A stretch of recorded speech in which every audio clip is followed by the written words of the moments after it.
Welcome back, Legends and Germs, to the Winds of Winter. Last we left off, what the fuck happened, guys? Nothing. We actually remembered this time. Nothing. No, yeah, you have no memory problems anymore, any of you. Well, maybe just one or two. It's a different kind of problem now. Yeah, different kind Drastically of different. problems. I mean, we fought the thing. You did. We did. We're not dead. Not dead yet.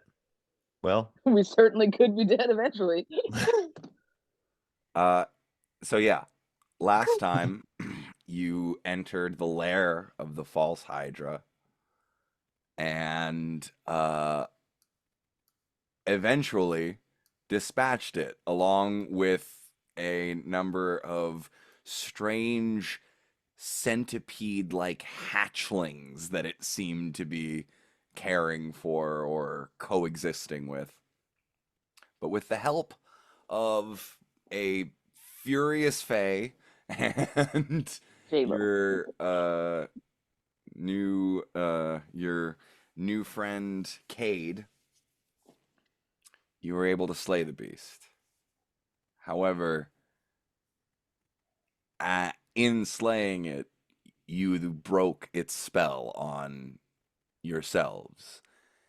And with that came the memory of your fourth party member, Belbin's sister, Catherine, or as you guys had come to know her, Cat.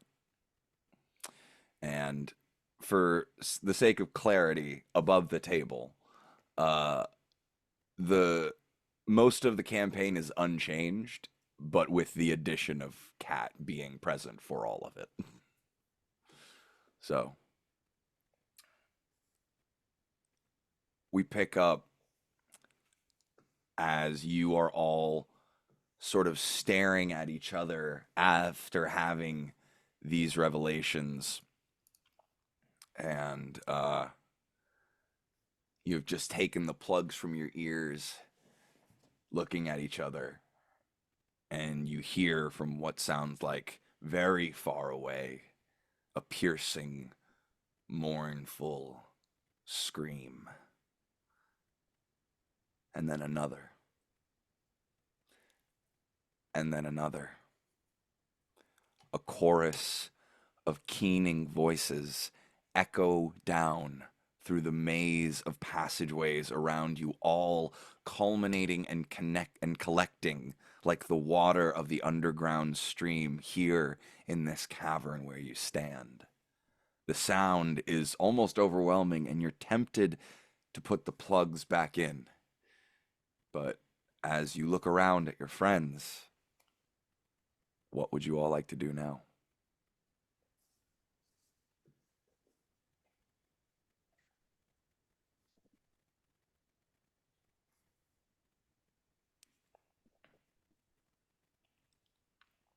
I think there's probably about 3 or 4 beats before I would just immediately drop concentration on haste because I was still concentrating on that and just turn on my heel and start running deeper into the cavern going, Cat, Catherine, Cat.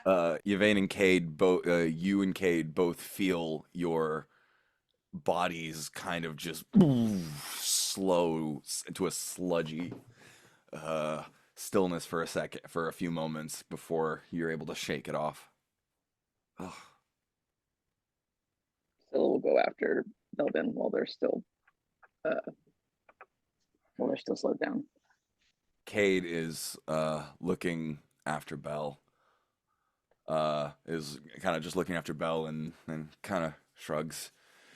What's his problem? As they start to pull their blade out of the carcass of the false Hydra. I gotta make a check. Go ahead. DC 15. Okay. You I really run have to make after it. I run after Scylla.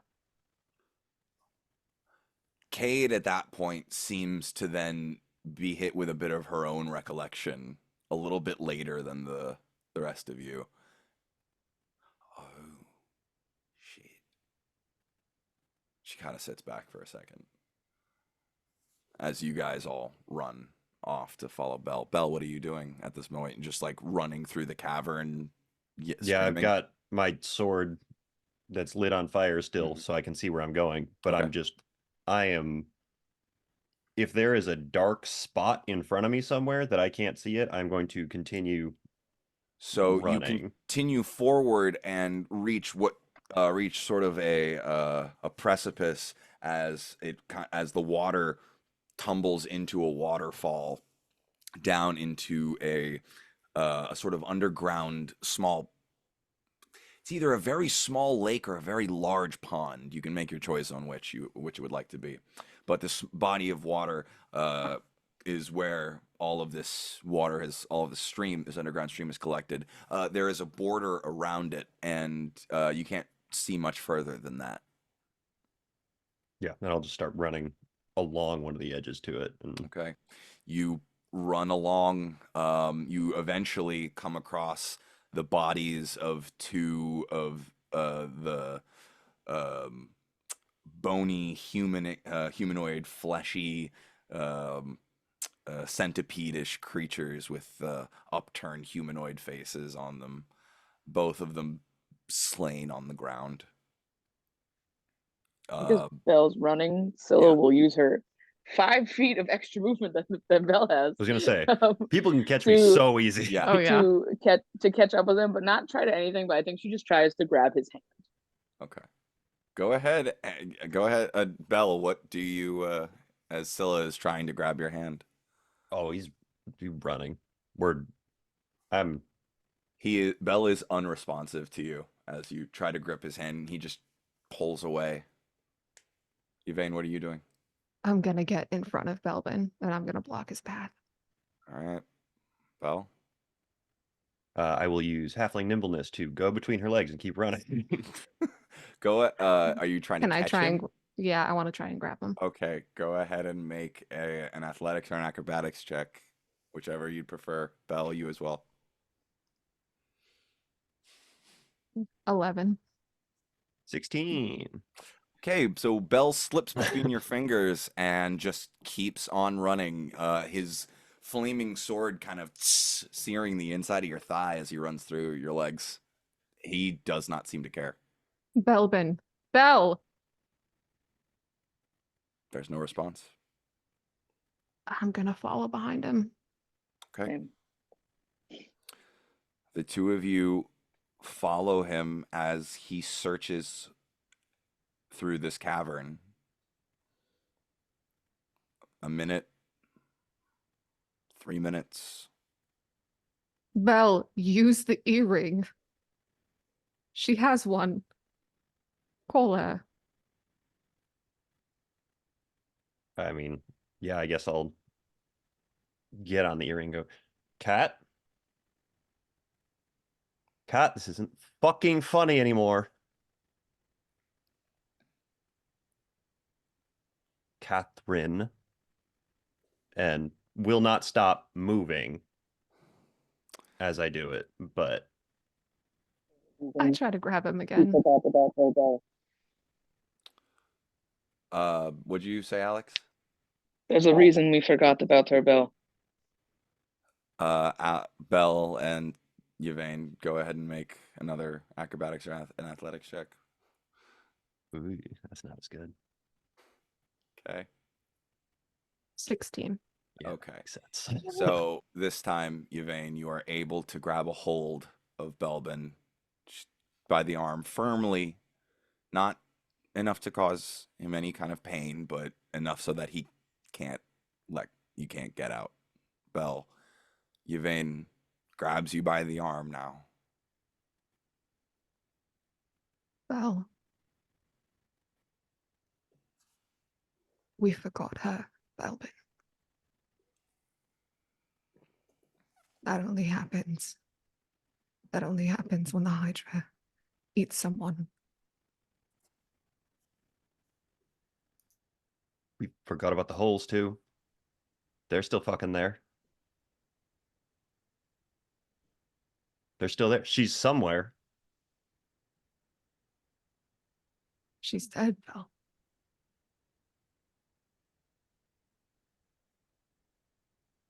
She's somewhere. We lost her. She's dead.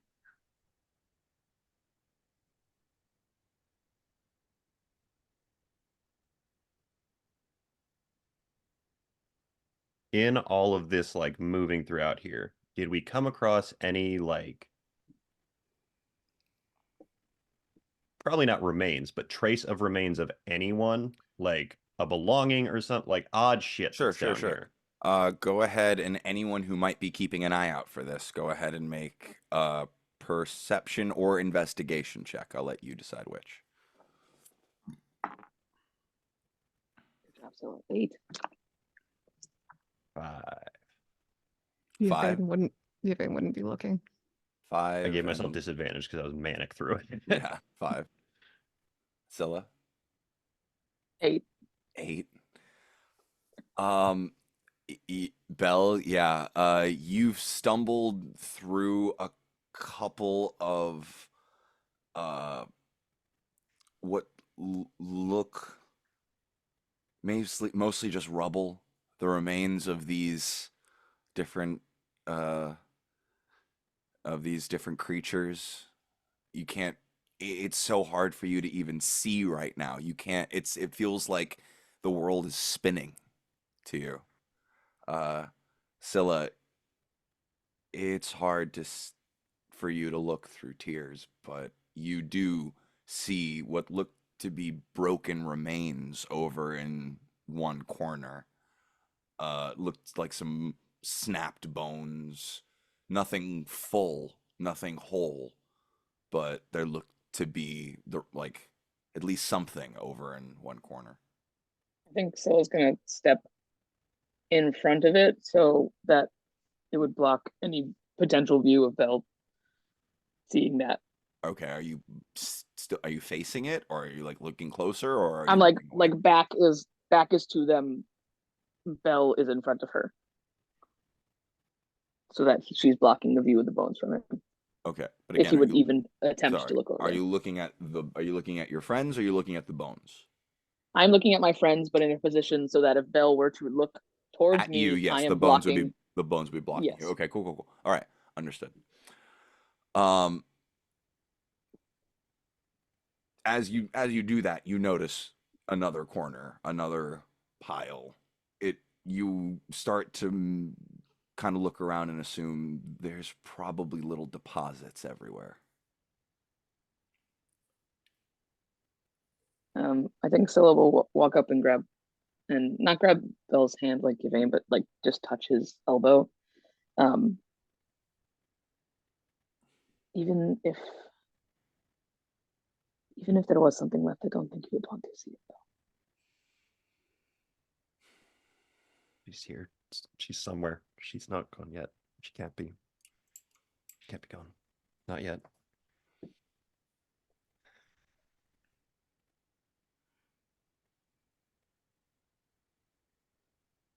Cade steps up from it looks like they have somewhat wrapped the body in a netting that is somehow, or in some sort of sacking that is collecting the remains as they are kind of melting and uh, um, decomposing very quickly, especially after Scylla did her thing. Um, she just kind of makes eye contact with you, Yvain. Just kind of doesn't say anything, but just kind of gives a questioning look.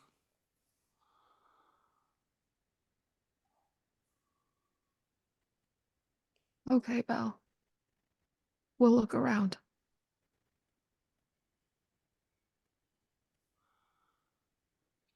Okay. Cade just nods and starts kind of walking about the cavern. So, if you guys would like to make another like full-on investigation check, go ahead. I'm not limiting you guys in any means this session. Yeah, I think that when he was stopped, like the initial kick, Yeah. there was momentum behind it, and then when he got stopped, he's still like his mind is still going, but like the sword arm has kind of dropped, and there's a lot of tension kind of at the core, but both of you, because you're touching him, would be able to feel like shoulders are kind of limp, like he's up in his head and like core instead of out as much anymore because the movement stopped. Um, so I don't think that I would start moving it unless somebody prompted me to right now. If you want to go look, Yvain, I can stay here. Then. Sure. I'll go look. I'll grab. I'll fully like grab Bell's hand and like we'll sit down, and I'll guide him to sit down, and, like lean against me.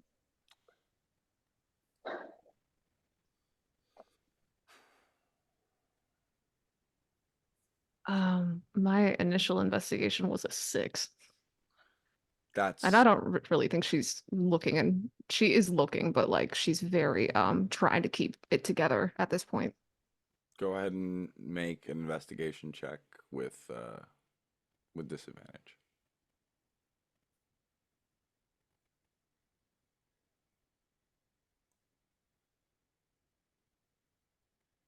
It's 6. As you're kind of sifting through dirt, not really looking for anything, just trying to kill time, figure out what to do. Just memories keep flashing through your mind. Riding on the cart, sleeping under the stars, sitting beneath the tree of Grandma Linda.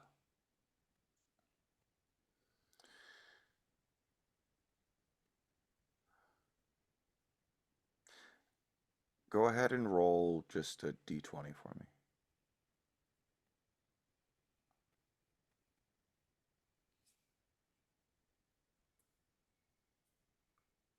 A natural 20.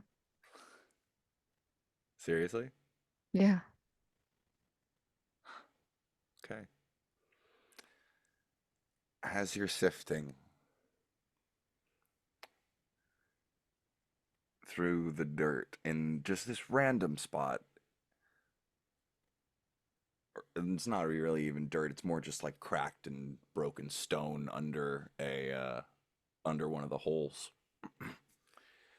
Your numb fingers find something that isn't rock, that's smooth and metallic. And you pull it free from the rubble and brush it off. It is a symbol of the Stormlord in a circular, almost like a bracelet type pattern with the two halves of the symbol of the Stormlord forming as the clasp. It's a little too small to be a bracelet, even for a halfling, but you do recognize it as one of the two symbols that Catherine would use, that she would use to secure her braids. And as if it wasn't confirmation enough, you look, and inscribed on the back there is an initial on each: C.E. Through some miracle you have found this small piece of her.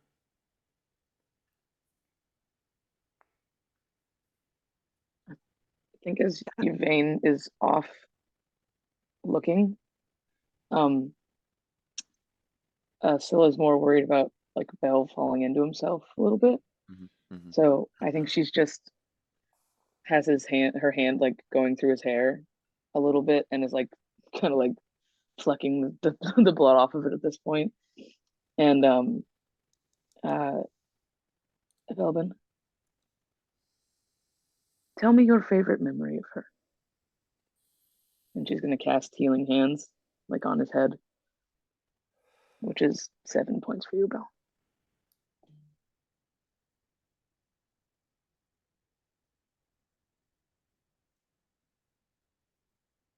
Um, uh,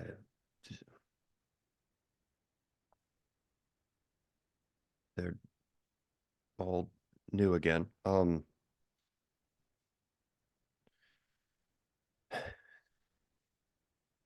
I mean,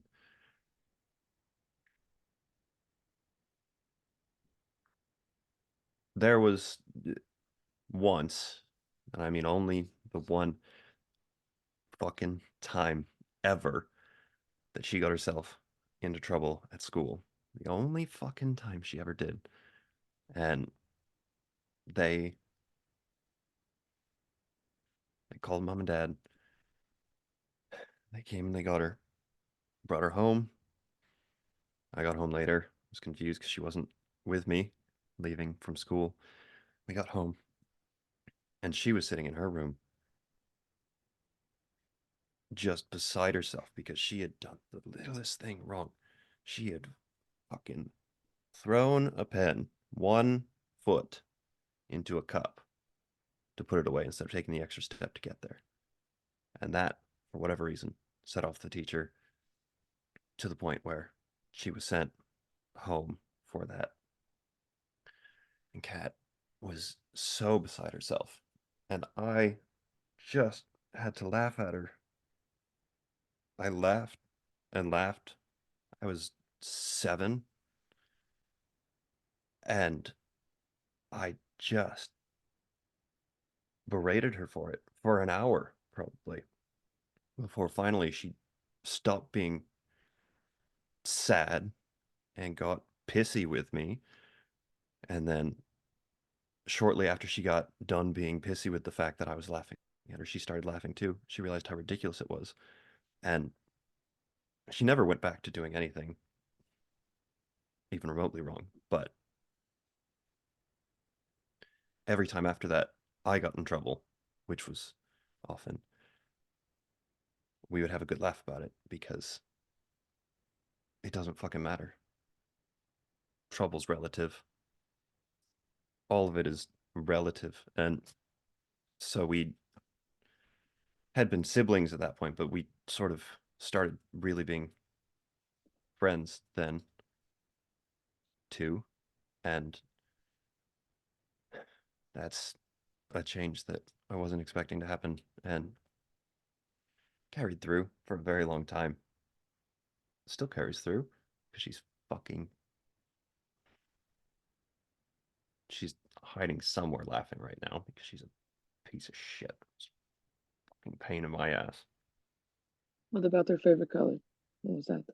Oh, the fucking Stormlord Blue, fucking woohoo. How did she get into being a cleric?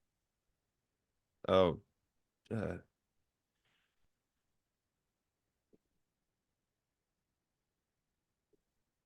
you know how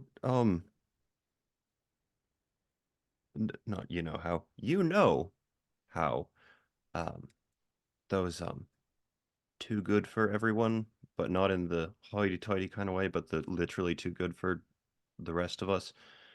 You know them. I know you know them. It was that fucking bitch. Do you think she had another reason to do it besides that? Was it maybe Uh, to make it's sure not how. she could No, protect you? she started with it because she was the best at fucking everything, and then I'm sure she stuck with it because she decided that she didn't want me to get bumped and bruised and scraped and scratched and all that shit. And I started being able to do it, so she had to be better than me at it. So, I well, mean, you're pretty I good mean, at it too. she showed me how to do it. That was her fucking fault. What did her what did her voice sound like to you? Well, I mean, I would love to answer that question, but it'd be really fucking nice if she would just answer it herself. Do you think perchance is the reason she's not answering it herself? But Hmm. She's out there somewhere.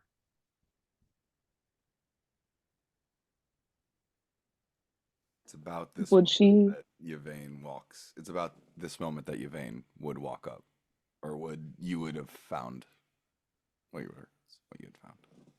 Okay. I gotta make another check. DC 18. Oh shit. Okay.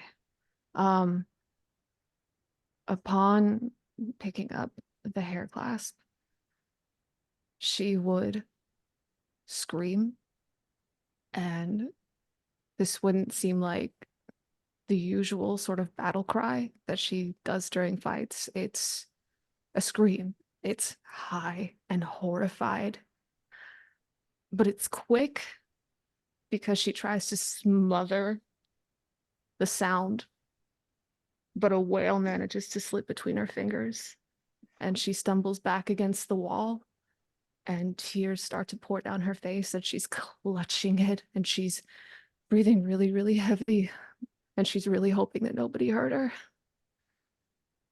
And it would take her a second before she would decide to walk back. But she would eventually stumble her way back. And when she walks upon Cade and Belbin and Scylla, she would just look listless and kind of wide-eyed, just sort of not really seeing anything, tears, clutching something in front of her, just kind of holding it up to her chest like this.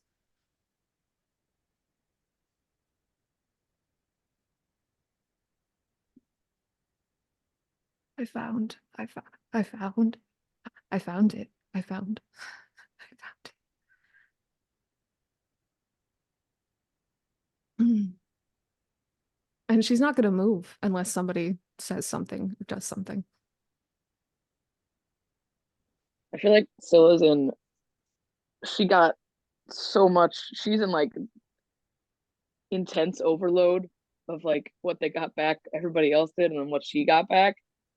And I feel like she's so overwhelmed that she's flipped so hard into mothering that she's like fully like she's not crying, she is not reacted whatsoever. She is like in full I need to fix this mode. And it just holds out her hand to Yvain to come sit down with them, or Cade, like on the other side of her. Cade, not quite feeling comfortable speaking in this moment, knowing that she's kind of an outsider in this, but still wanting to do something to help, kind of walks over to Yvain and takes you by your elbows and just kind of brings you over to your friends and just kind of like with a sort of comforting hand kind of guides you over to sit with them and then steps a good distance away from you all behind you so that she's not within your eye line. Scylla catches her eye and gives her like a thinking nod. They nod back at you and just kind of mouth, "I'll be here," and just gestures off to the back and nods back at you.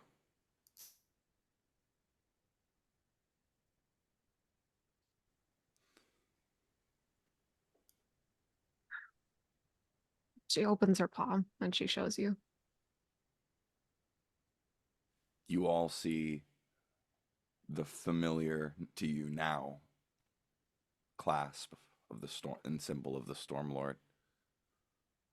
Bell, you've seen that hundreds of thousands of times on bedside tables, kitchen tables, her hair.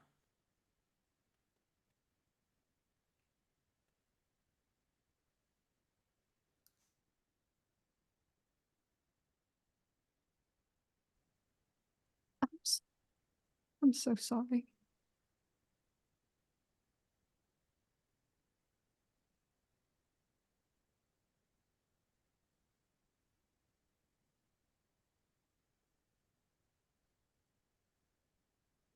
Where?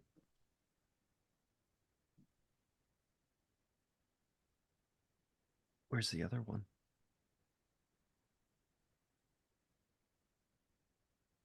No. I don't know about. This is all I could find. And I would reach out to try and take it. She'd let you. And as soon as I like get it and actually turn it over in my hands, that is when like the full shutdown happens. Like just tears, not like wailing or being loud in any way, but just like the shuddering, shaking, kind of like heaving breath starting in like into himself. Still kind of hugs him a little. Not like tightly hard, but like just a little bit more to hold him up.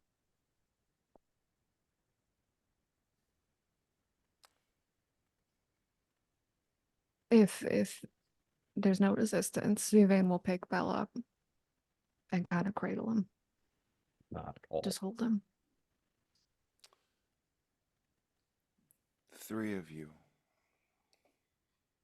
sit on the floor of this cavern.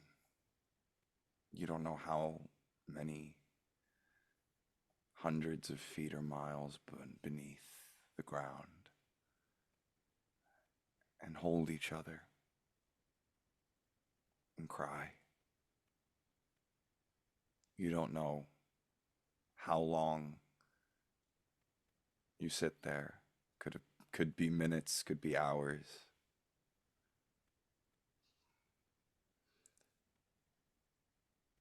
And there is so much pain. There is an overwhelming sense of loss and emptiness.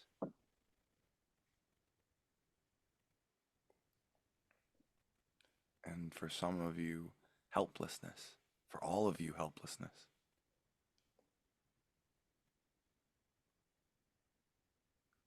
But as you sit in that cold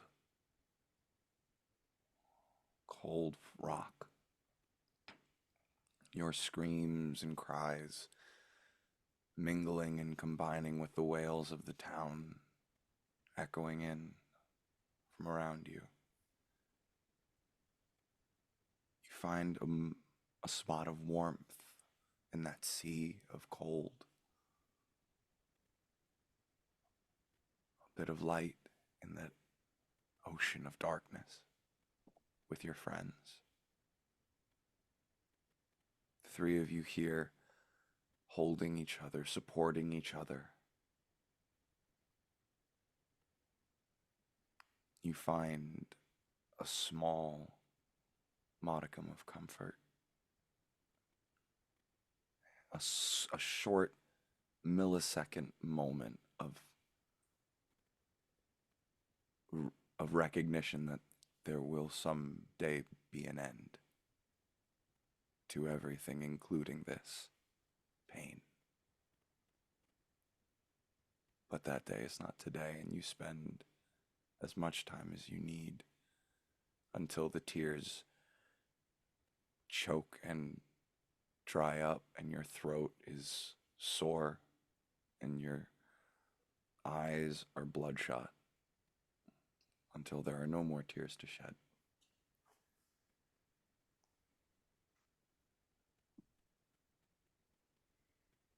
I think after a certain amount of time, Scylla remakes eye contact uh, with Cade and kind of gives her like a, we should get them out of here. You see Kind of like hitting them.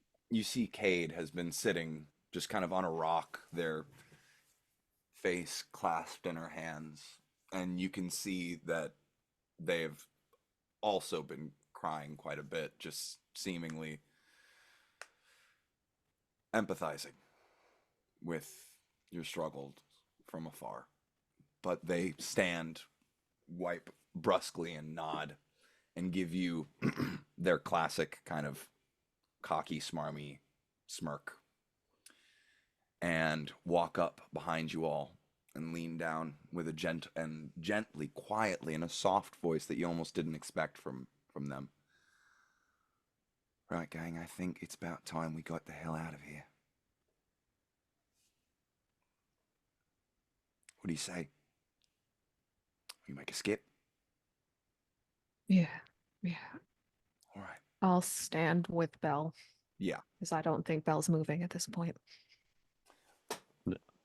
Belle's tears have not yet run dry, but the sobs have gotten Come down. quieter. And actually, probably when we move and like readjust a little bit, you would also notice that like there is blood running out of my palm, like down my forearm, from where I'm just hanging onto the sharp ass Stormlord symbol.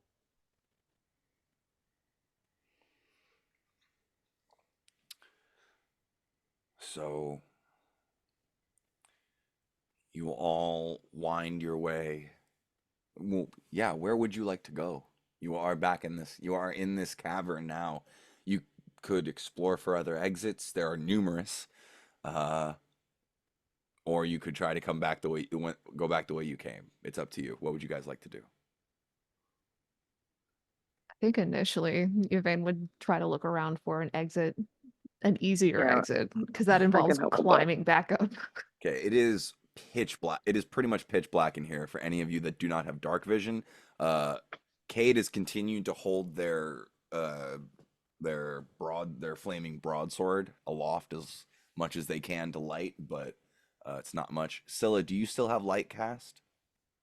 Uh, I think it lasts an probably. I hour. mean, So depends on how It's long we were sitting here. I can recast it on. it has been at least an hour. Yeah, I can recast it on Yvain's axe. Okay. So But I also have 60 feet of dark vision, so okay, cool. So then yeah, Scylla and anyone else now that Scylla and Yvain can go ahead and make a perception check or an investigation check to find any exits. No, I mean disadvantage or natural one. Yep. Oh, dude, I got a 17. Okay, total. nice. Yeah, total. Okay, 17 total. So with a 17, you notice a few holes that you could feasibly fit through. Um, Only two seem to be big enough and situated enough for you to travel through. There is the one you came in through, which is about 15 feet off the ground in the ceiling. And then there is another one in the I guess if you're calling in the map, it's in the bottom left. Um, but it seems to lead sort of upwards, but in a different direction. But those seem to be the two points of exit that you could feasibly walk through or travel I, through. I still have a wild shape left if we want to do that, but Um, Scylla, I point out the paths. Do you guys want to try just walking the one that's lower?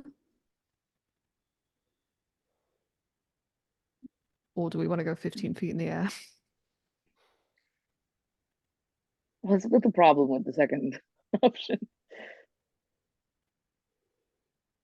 I mean, let's try a path, and if we really feel like we're going nowhere, I can wild shape or polymorph. Okay, let's just be careful. Yeah.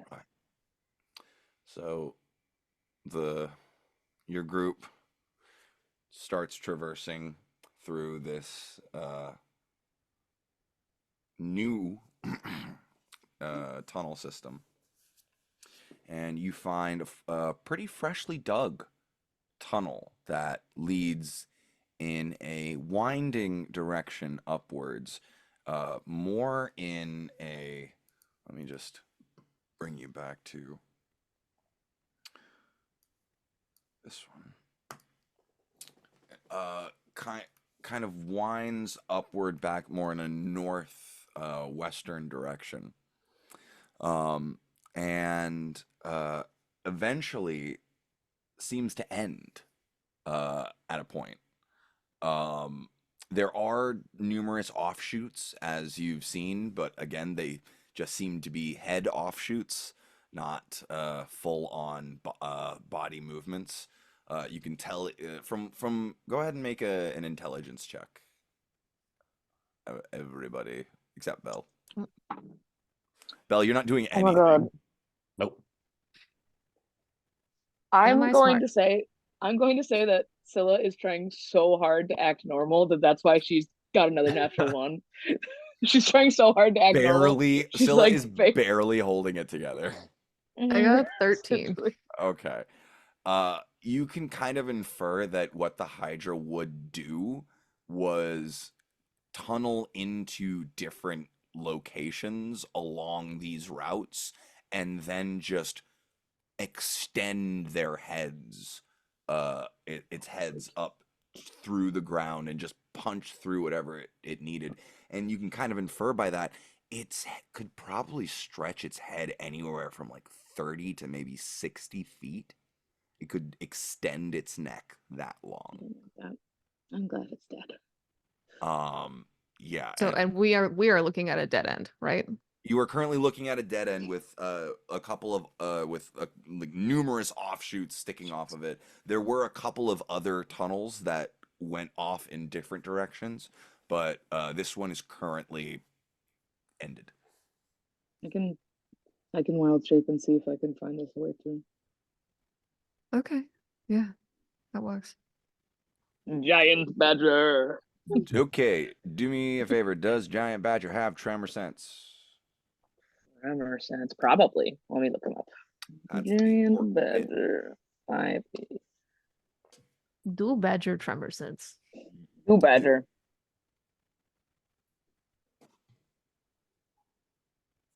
No, but he can smell really good. Smell real good. Okay, go ahead and make a perception check with the badger's wisdom. Wait, if I'm wild shaping, is it my wisdom? Well, is it if it smells well? Aren't you? Well, any mind thing is my mind for wild shape, isn't it? Okay, well, Okay, but what? So what do you mean when the badger smells well? Does it give you any kind Oh, of he just had. bonuses? Yeah, I get advantage on wisdom checks that rely Okay, to smell. so then but yeah, that's just roll with advantage then. Sorry. And it's my wisdom. Yeah, go ahead and take a big old Yeah. sniff. I would love to take a big old With advantage. I swear to God, if you roll two more ones, I'm trying here. I'm giving you a chance. I'm trying. Welcome to my world. Come with me, and that you'll was be in a world of critical failure. What was it? Sorry, Wisdom wisdom in perception. relation to what? Perception. Perception. 13. It was a natural 16 before, but it was cocked, and I didn't want to cheat. Okay. Did you roll at advantage? And now it's this. Yeah, I got a 6 and a 7. So it was a 13. Yeah. You guys. So, you are able to I have tell a burrowing speed of 10 feet. Okay, you're able to tell you're about 25 feet below ground. That's it. Okay. I think she would just like shoot for like just as slow as she could, like make sure it's like thing to just try to Okay. find What's your a burrowing a speed? way up 10 feet. 10 feet? Yeah. 10 feet per round? Okay, so you can move 5 feet per round, making the tunnel secure enough for people to walk through Yeah, and fine. for it to be stable. Mhm. So yeah, you're moving at Yeah. You have a burrowing speed of 5 feet per round, so you're moving slow. Just a badger doing like handstands, like get all the stuff. Well, 5 feet per round for 25 feet, 5, 10, 15. That's Take me like 30 seconds. 30 seconds. Yeah. So actually, yeah, in Bam, 30 bam, bam, seconds. bam, bam. Burrowing Okay. speed in D&D is so stupid. Oh my god. So yeah. So Scylla kind of just like clicks her little claws together and just starts drilling through the rock and stone and earth, and you guys pop up in the middle of the plum groves, surrounded by plum trees and grapevines. We like outside the walls. Yeah. Okay. You're like right about here.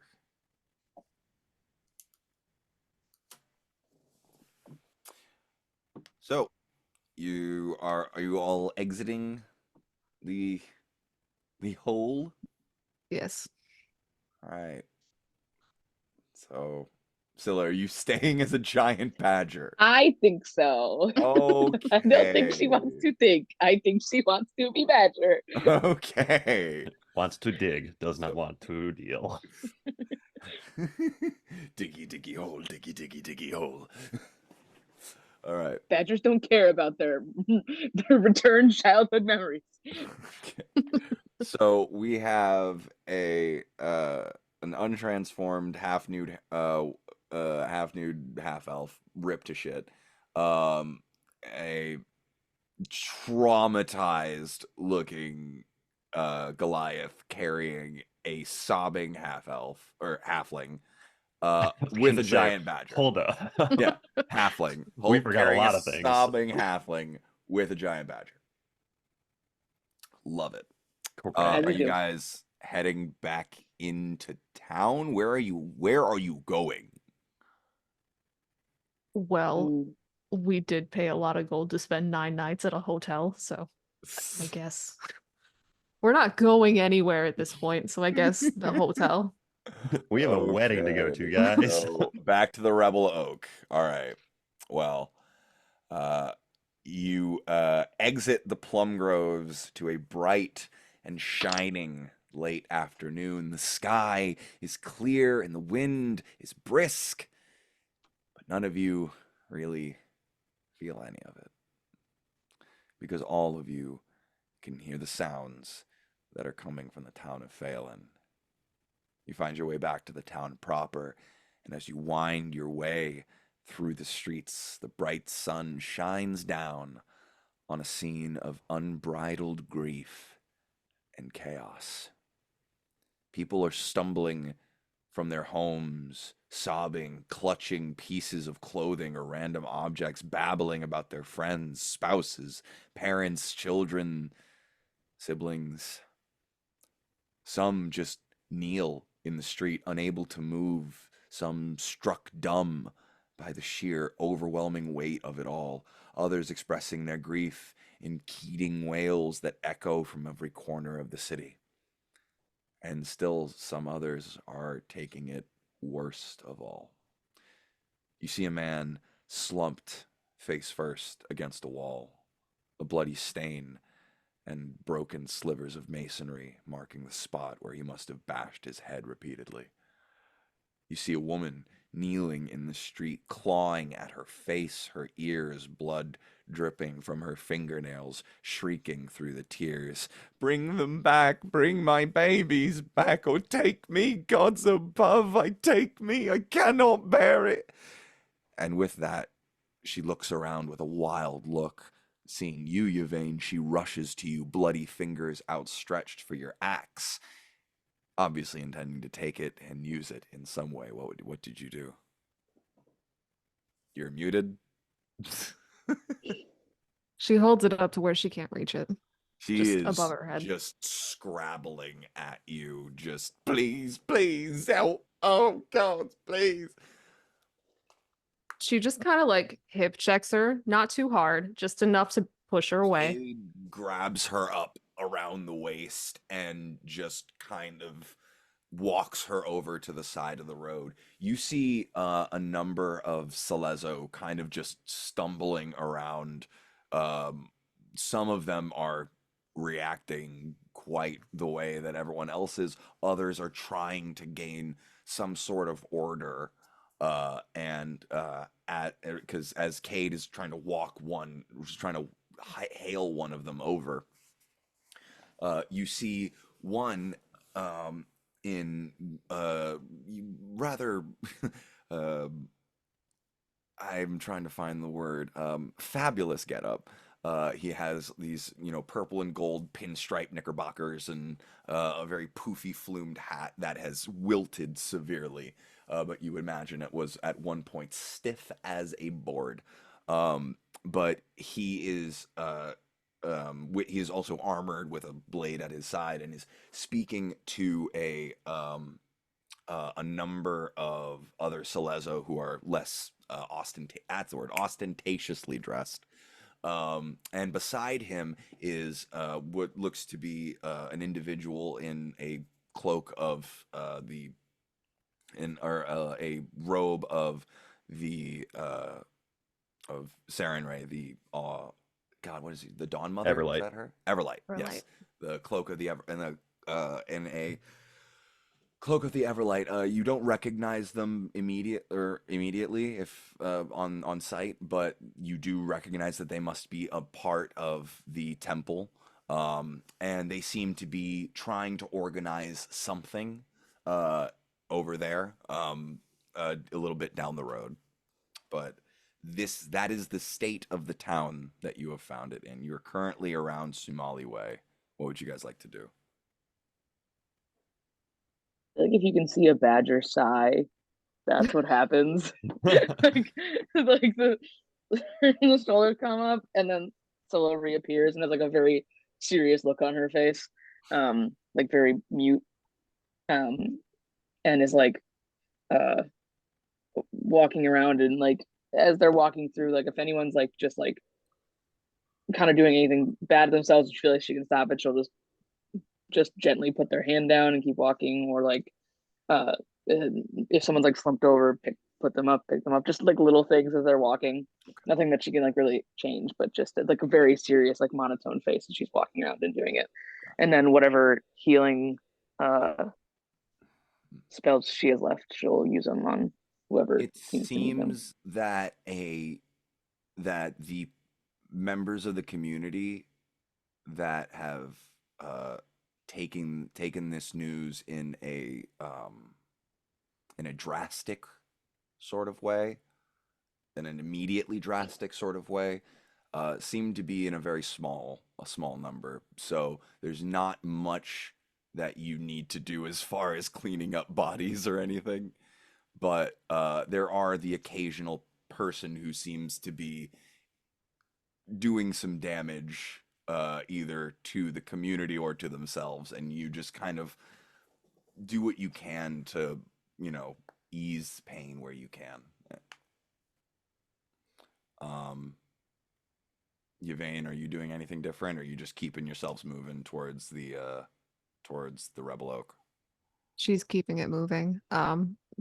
Her main focus right now is just getting them back to the Rebel Oak. Yeah. All right. Cade catches up with you after they had been speaking with some of the guards. She catches up and says, "So I was talking to some of the guards over there. It looks like there's some sort of home base that they're working out at the Central Temple. That's where anything official seems to be emanating from. It looks like the Church of the Everlight and the government are basically working in tandem to try and triage whatever they can. Once I get you guys all settled, I'm probably gonna go give them whatever information I can. If you wanted to come with me, you could, but you didn't need to. If you need to take care of yourselves." Yeah, if for whatever reason they need to speak with us, I'll come by. But I think we just need to settle in for now. Right. Okay. Well, I'll let them. I won't be taking all the credit. I hope I'll make sure that they know how important this was for you. But let's get you guys all settled in, and you guys head back to the Rebel Oak Tavern. Um, I feel like as we get there, Yeah. Scylla kind of looks at Yvain and Cade and is like, "Give me 1 second to go inside. I think I need to settle something before we go in there." And like tries to look at Yvain and like telepathically tell her that they need a new room. They cannot go into the same room that they were just in. Um, Hold on. just trying to, um, Hold on. beam that into her brain. She just looks real confused, but she trusts you. So hold on. Let's see if. Hold on. Can I roll a brain beaming check? Cade got a 2. She doesn't get it. What are you doing with your eyebrows? Just give me 1 second. Stay Okay. outside. I will come get you. Okay. oh fucking hell, just Sit let on her the do her step. thing. So what are you doing? So I'm gonna head inside to what I'm assuming is a very grieving lesbian is in this bar. she is slumped over the bar with like what looks like uh the shattered remains of a bottle by her side and what looked to be a crate of similar bottles, about 11 of them in front of her, and she is now uncorking a new one and is just, and it is a wine bottle size. It's like she is downing a handle of what you can see if you want to make a perception check or an investigation check to see what she's drinking. Oh, that's when I roll nicely. Thank you. On dirty 20. 30-20. You see a word that you recognize as Marquesian, as something that you were told to stay away from by Tally. It says sandkeg. Oh, okay. I feel like Scylla, like, where is she? Like, is she behind the bar or is she like? Nope, just sat on a bar stool, just kind of.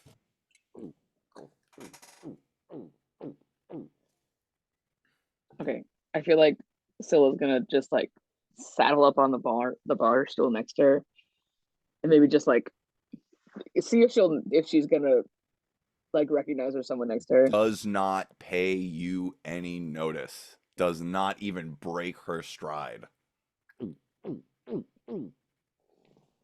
Um,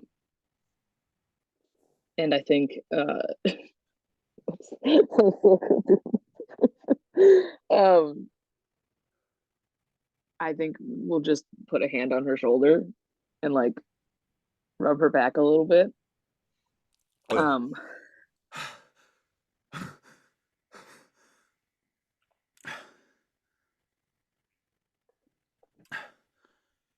Fuck. you know, She pulls out another bottle. I think she's gonna just put her hand on her arm. Just like powers through, thunks it down in front of you, pulls out another bottle, and just kind of sits with it for a second, kind of catching her breath. Do you want? Tell me your favorite memory of her. She just shakes her head. Do you think maybe a task could distract you? She nods at the crate. I think that everyone grieves in their own way, and if this is how you do it, I will have to respect that, and I will check in on you later. But right now, can I ask a quick favor of you? She kind of just like puts her head, closes her eyes, and puts her forehead against the mouth of the bottle. She I know. doesn't make any other motion than that. Is there another room that my friends and I can stay at? My best friend just lost his sister, and I know you just lost your wife. And I don't think, and she got taken from the room that we were in. She reaches behind the bar, just like a long. She's a massive woman. She is like about like 6'7", and like just lanky and like kind of spindly. She reaches a long arm around the bar and pulls out a ring of keys and just plonks them on the bar in front of you, and then just kind of goes back to sitting. Thank you. Doesn't say a word. I think she just like pats on the back one more time and just says, I will be back to check in on you later. I know that's not what you want to hear right now, but I will be. And takes the keys and then before going outside, we'll head up to their room and grab all their bags, all their stuff. As you walk away, she reaches out and kind of grabs your wrist, and you turn back, and she's extended now 2 bottles of the sand keg to you. I will only take these so that you do not kill yourself tonight with these. So take both of them. She's right back to chugging. Mm-hmm. Okay, so Scylla's gonna take those, head back upstairs before she goes outside. Is going to take all their backpacks and all the belongings that they kept up there, and switch all the stuff to a different room that has no holes in it at all. Okay. And then behind her is going to like lock the door that they were in so that they couldn't get back in there. Alrighty. And then we'll head back downstairs and it is empty, like in here completely. Yeah. You find quite a few rooms with still things left in them.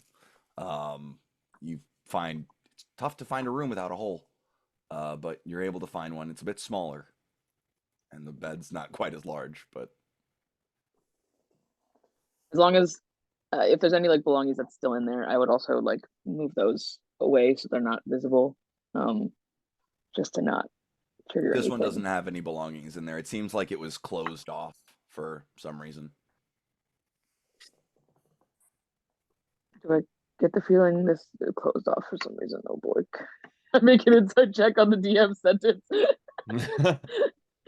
Do you want to make an insight check on the room? Like to a little like bit. Go ahead and make an insight check. In their bedroom. Just to figure out why it may have been closed off. 19. 19. You figure there may have been some plumbing damage done to this room, and it just needed to be refitted for a while. Great. Didn't want there to be like a dead body. No, yeah, the plumbing damage I mentioned, it was a blood stain. They shit blood. Okay. And so after she like gets everything back in the room, we'll go back downstairs and be like, okay, let's go. She's holding this giant set of keys with no context. This is Scylla's bar now. It's my bar now. Yeah, so I Scylla leads you up to what Yvain a new room. What you can see is the new room. Oh yeah, that makes sense. Okay. I need to get that. Set Belle gently down on the bed. Belle's just kind of a limp, crying thing right now. Yep. Belle, do you have anything to add to what we've been doing for the last hour? No, not really. I think that when he gets set down, Like there was the structure of Yvain's giant rippling muscles for a while, that, you know, could be kind of like loose into, but when you get set down and there's no longer that structure, I think that everything kind of tightens back up and we curl back to sort of get to the same position. Um, but yeah, I mean, I think he's probably like very, very quietly like whispering to himself almost, not coherent sentences in any way, but just like Yeah. Okay. he's not one to not talk. Yeah. So, How hard is that grip on the hair clip? oh, it has, I mean, you could break it with a sneeze, but like it hasn't loosened from his White point of view. knuckles. Yeah, yeah. Big 8 Yeah, strength, you like see driving it into the palms. you see white knuckle grip and blood already beginning to stain the sheets of the bed. Even though she knows that it might not register, she's still just going to say out loud, Belvin, I'm gonna take the clip just for a second, and I'm gonna clean your hand up. All right? And then she'll gently pry it out of his palm and set it on the bedside table. And she'll get her healer's kit out because she has one. Mm-hmm. And she'll go ahead and clean his hand up and wrap it. Okay. You don't need to roll anything for that. I think that's easy enough. So, you guys have reached your hotel room. You are, as far as you know, safe. And the town is falling to chaos around you. Cade, kind of seeing that you are all settled, says, "All right, last chance if anyone wants to tag along to the temple, but I'm gonna go give them whatever information I can and see if I can help out." Yeah. I can go if you want to. Oh, companion. I don't need anything. I just wanted to know if you guys wanted to. It's completely up to you. You guys do whatever you need to do. I'll just go, I think. You guys need some time. And they kind of back out the door and shut the door. And the three of you are left to your own devices. So I think we're going to take a break there for about maybe like 5-10 minutes. It might be a bit of a longer one this time if you need it. But when we come back, there's going to be a few days of downtime before an event, and then a few more days of potential downtime after that. So just start like mulling over what your character is going to be wanting to do in this time. Is there anything they're going to get done? How they're going to be processing? How they're going to be coping? And we'll come back to that. And maybe this evening that we're leaving off on now, maybe we'll just start off on the next day, whichever works best for the narrative. But all right, I'm going to pause the recording. We'll be back here in about 5-10 minutes. Good. Alrighty. Jump. Crisscross will make ya jump, jump. Everybody make ya jump, jump. The daddy Mac will make ya jump, jump. All right. I went to Van Halen, but No, I also went to Van Halen, but I went to Crisscross because I'm a hip hop head. fair. Welcome back. To Trauma. So yeah, it is still currently the day. It is sometime in the late afternoon, probably around like 4 o'clock in the afternoon. You guys have already though had a very long day. You've been given 2 kegs of sand keg ale. I'm not sure if Scylla showed that to anyone. It's Scylla, maybe you in a have drawer 2 kegs somewhere. of sand keg ale. But are left to your own devices. Is there anything you guys would like to do for the rest of the day, or do you guys just want to move on to tomorrow? It's a roll Scylla, to be sad. yeah. If they just chill for like a couple hours, Scylla will go back downstairs and check on. Yvain, anything you're doing in those couple hours? I really think she's just sitting next to Belle, kind of like almost guarding Belle, Mhm. just because she saw the chaos outside and she's like, well, I don't want any of that to get in here. I don't want anything to get in here.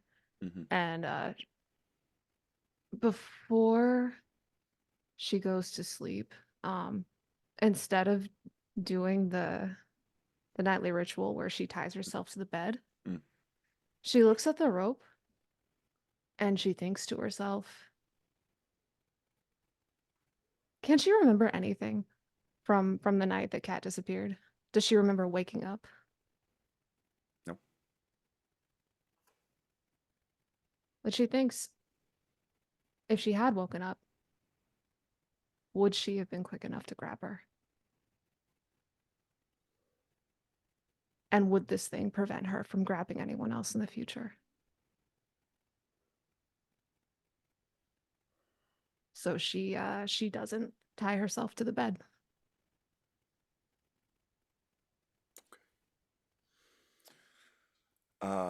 Scylla, point of order.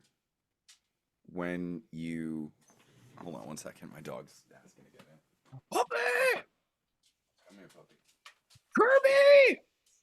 That's what I was thinking. That's what I was thinking too. Oh yeah, did you like my Kirby pajamas? Fuck I love your yeah! curvature. Fucking Uh, love Kirby. Wait, hold on. I don't know if I've ever sent. I know I'm pausing the game in a moment of trauma, but I don't know if I've ever sent you guys a picture of our dog. He is the sweetest boy in the world. Sorry, Mac. Did you say in a moment of trauma? You mean we're not Sorry. just in the one that started like 2 years ago You're and is right. still going on? You're right. You're right. All right. Sometimes we see the sunlight, not all the time. Yeah, and then an Not most island of the time. sinks. Okay. That is my handsome boy. Puppy! Oh, that's a puppy. half black Oh. lab, half blue nose pit. He's Fern's dog first and foremost, but I have That's your stepson. he is my baby Son. boy. Look at him. Oh my Look at his goodness. little sockies. Puppy! He usually has a bow tie on, but he's not feeling distinguished at the moment. Anyway. Do his ears do the thing, or do they stay Oh yeah. Oh yeah. He's doing them just in like the my picture. dogs? He's doing them in the picture. Thank you Yeah, for my that dog. brief reprieve from the sadness. Yeah. Anyway, okay. sad. That's my gift. Yeah. Here, I was just about to make it sad again. I'll scoot over. I'll scoot over so you can see him and take comfort. But yeah, point of Dog's order, ears did Scylla. the same thing. Here's her tattoo after she died. Oh, my siblings, God. Well, Bring us right back to the right mood. yeah. When you cleared out your old room, what did you do with Kat's things?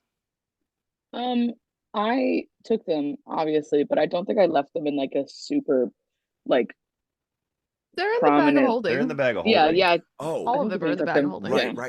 right. That you guys put them in the bag of holding. Right. Okay. Yeah. Cool. Okay. So yeah, Scylla, you head downstairs after a couple of hours. Yvain is kind of just guarding Belle by the bed.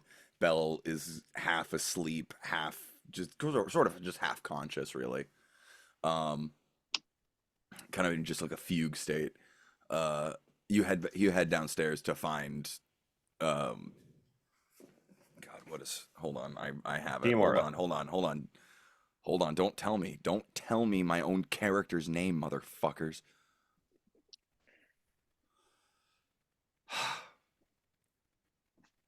Tia Mora.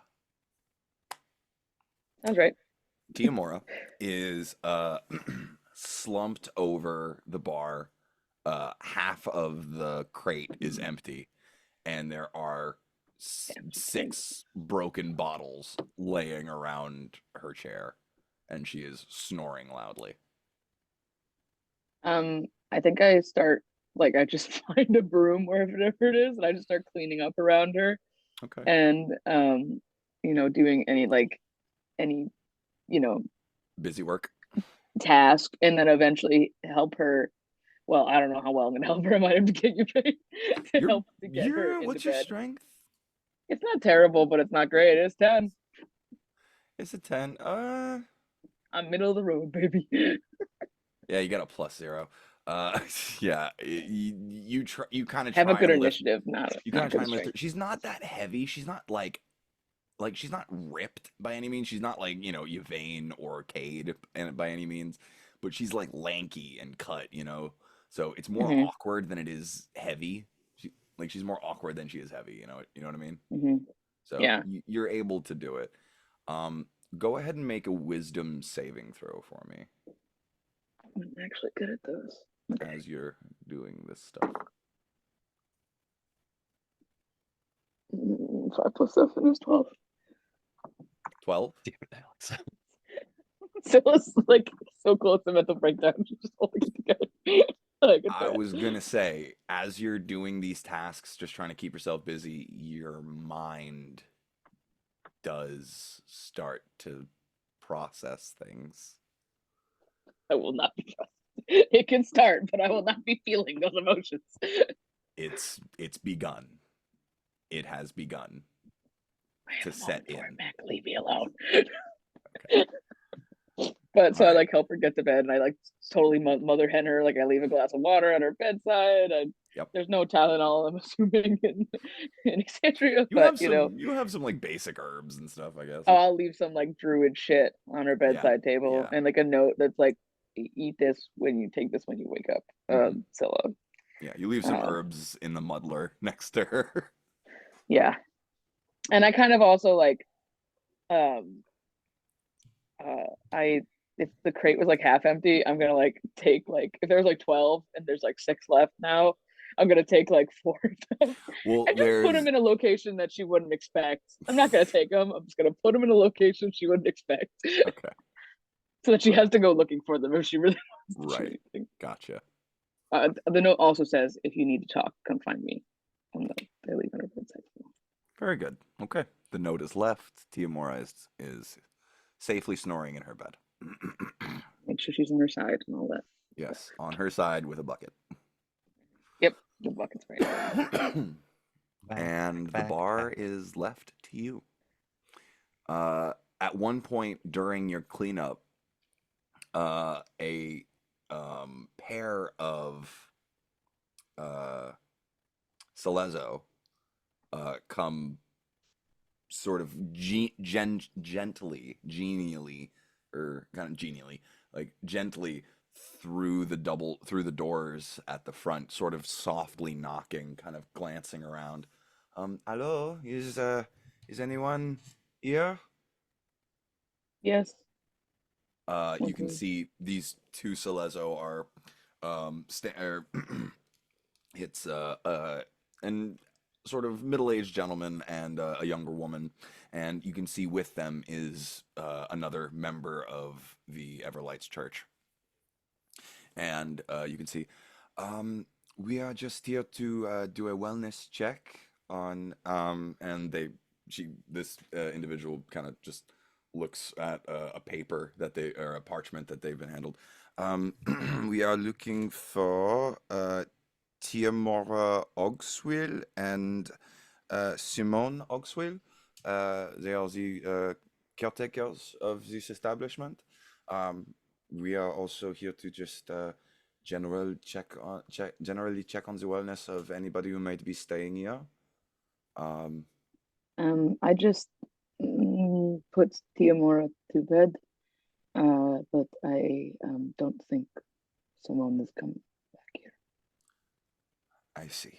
Um, well, and he kind of takes a mark down on the parchment he was given.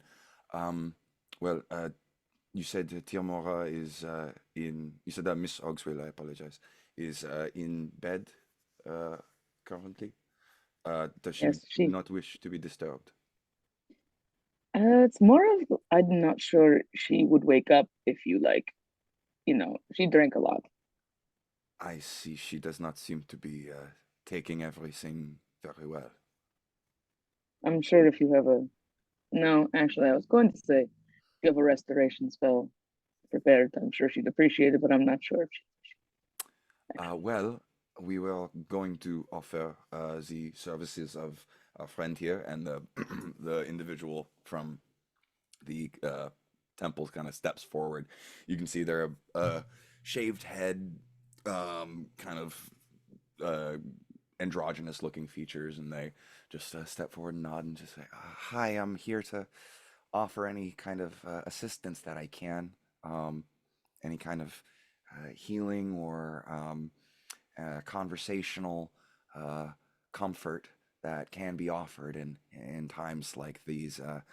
We know that this is a difficult time for all members of our community that cannot be expressed in simple words. So uh, we just want to make sure that everyone that is able to be spoken to is spoken to and is safe and accounted for. Um, if there is any aid we can offer her, she's more than welcome to come to the temple, as are you. By the way, what is your name? I don't believe we got that. My name is Scylla Stone. Uh, And they kind of look to the Celezo as they check and the female Celezo. Are you a resident of the city? um, no, we came here for a wedding, uh, Right. of my siblings, and Oh, I see. had to deal with a problem that you had before they got here, I suppose. I see. They don't kind of, they don't really clock the significance of, I said it very subtly on yeah, they purpose. don't really clock the significance of what you say. Well, we appreciate your service to the town. Um, is all of your, I'm not sure if you've been aware of too much of what's going on, but we've had an attack of some sort of a beast that seems to and they kind of run down the effects of a false hydra and kind of let you know the symptoms and like uh kind of just talk you through it and stuff. And they say that if any of you would like to seek aid of any kind, the Temple of the Everlight is offering it free of charge. um, we will be making several round checks of several more checks of these kinds over the coming weeks, just to make sure that everyone is being taken care of in the necessary way. I I noticed your face change a little bit when I said some things there. Oh, free of charge. Yes. It is not normally charged for. It is just something to make sure that everyone knows they don't have to pay for it.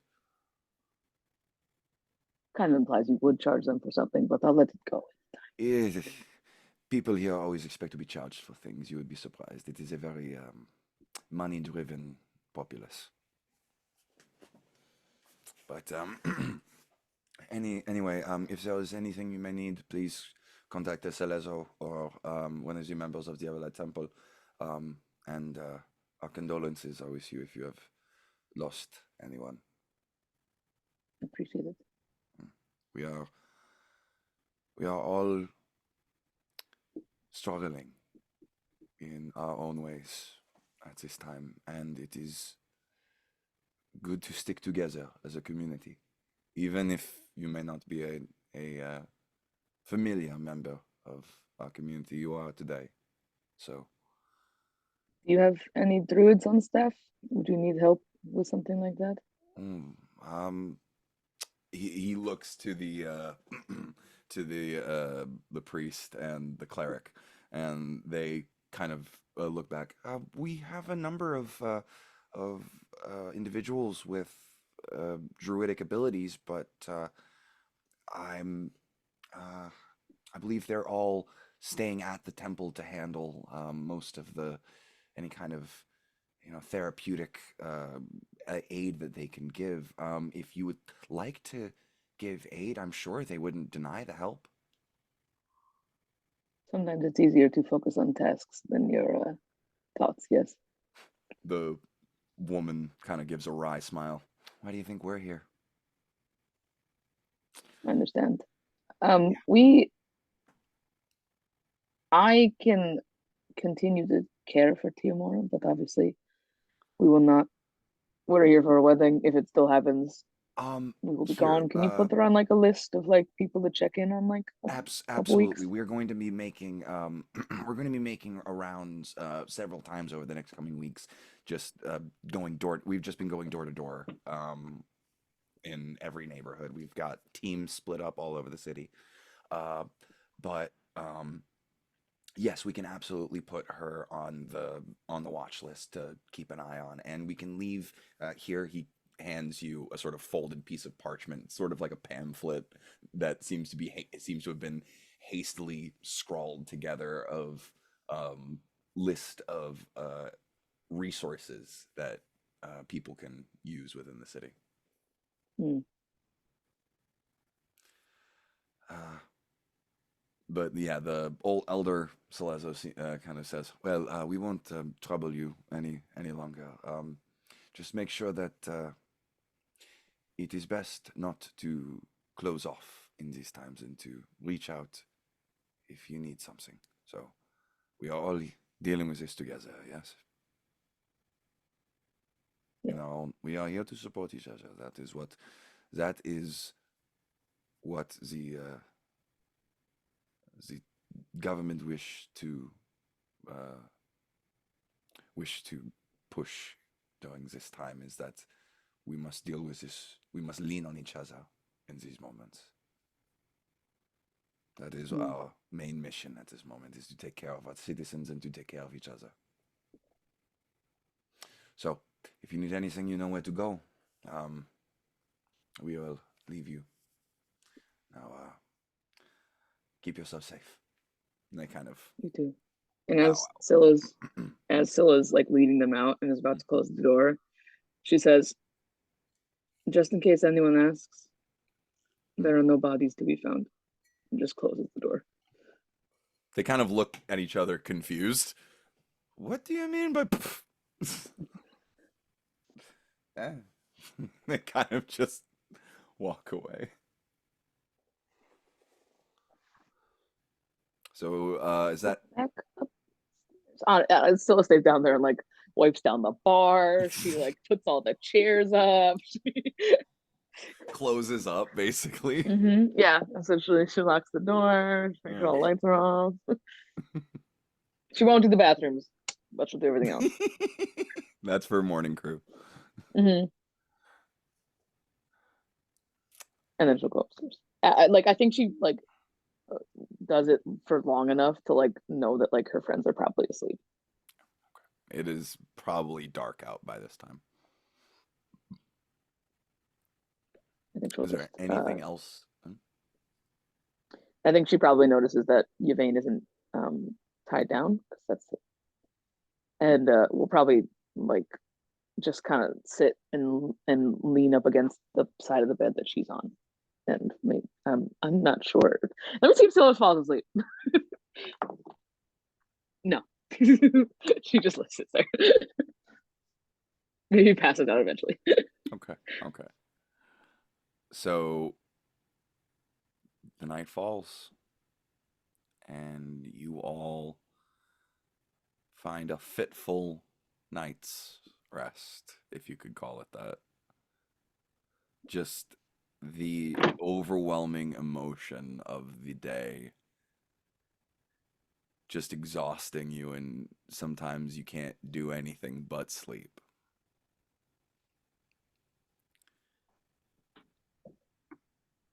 And that first morning is potentially the most difficult one, as you wake up and things think for a split second, oh, maybe it was all just a horrible nightmare.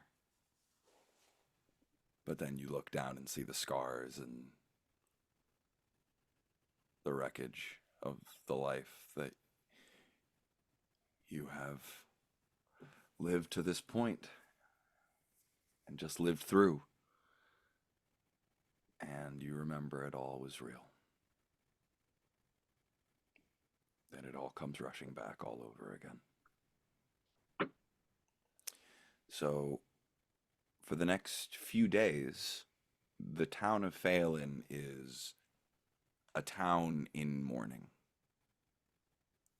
There are announcements in the streets. Town criers are walking the streets,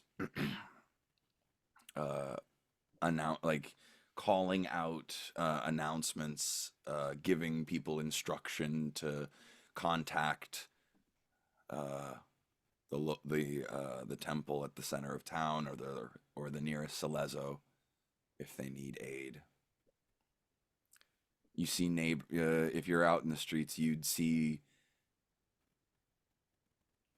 It seems that neighborhoods have sort of congregated together to sort of take stock of who is left.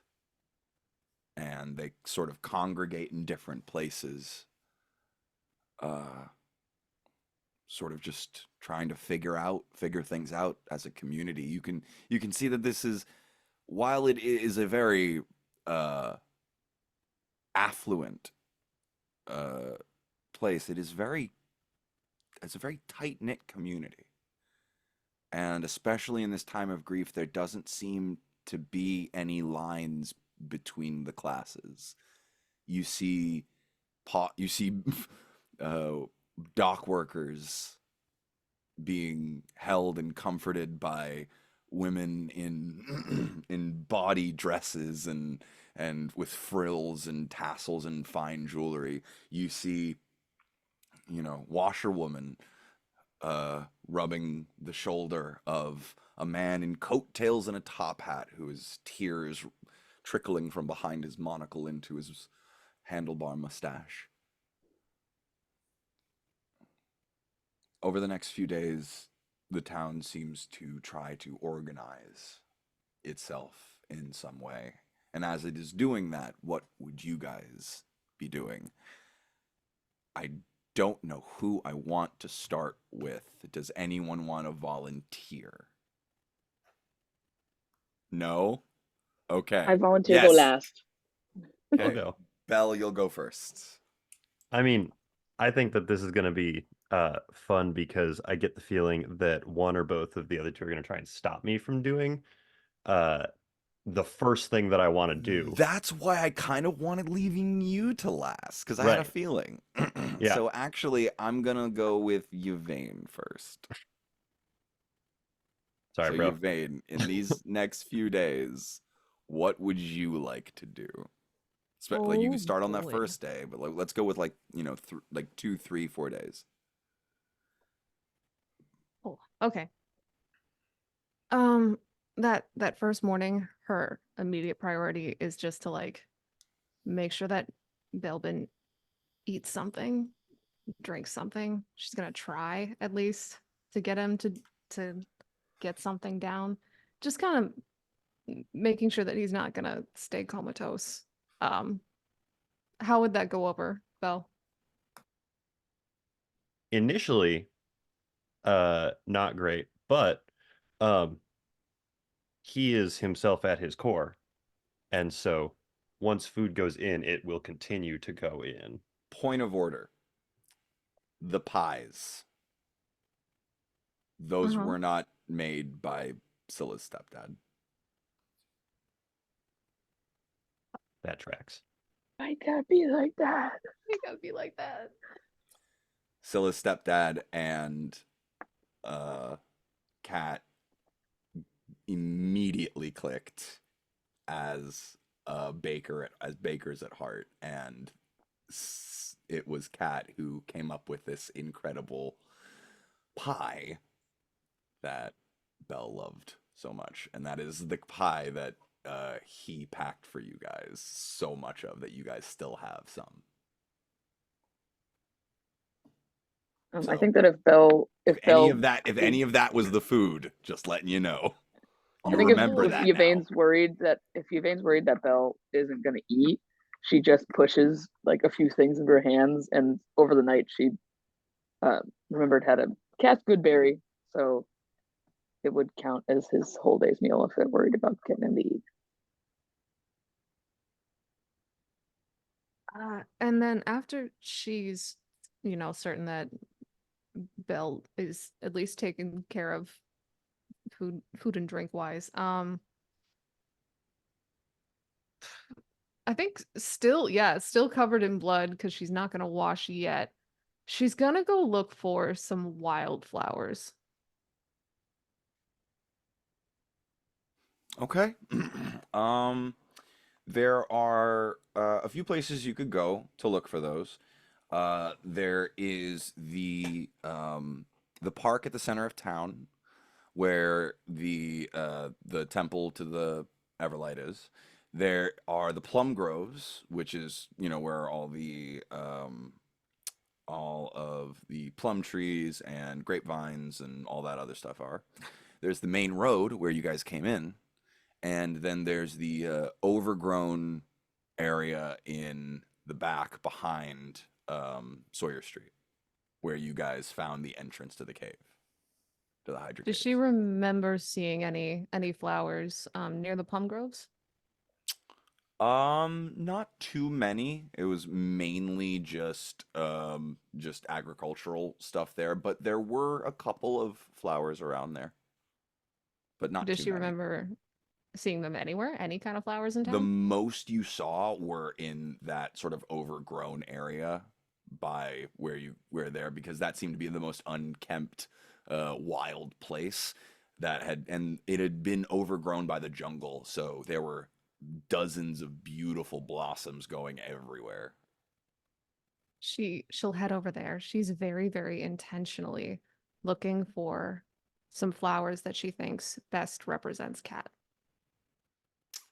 Okay. You head down to the district south of Sawyer Street, and as you do, you immediately notice that this is that someone else has been through here, quite a few more people, and as you walk through, you notice that there are some people who are picking through the remains of this district, now having remembered that it exists, looking for who knows what. They could be looting for all you know, but they could just as easily be looking for friends or family. Um, but as you look around, go ahead and make an investigation check for me while I open my goddamn window. It's hot.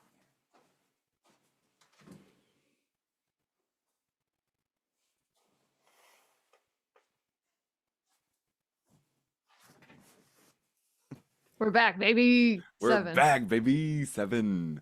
Okay, so I'm gonna say it's quite easy to find a flower in the jungle.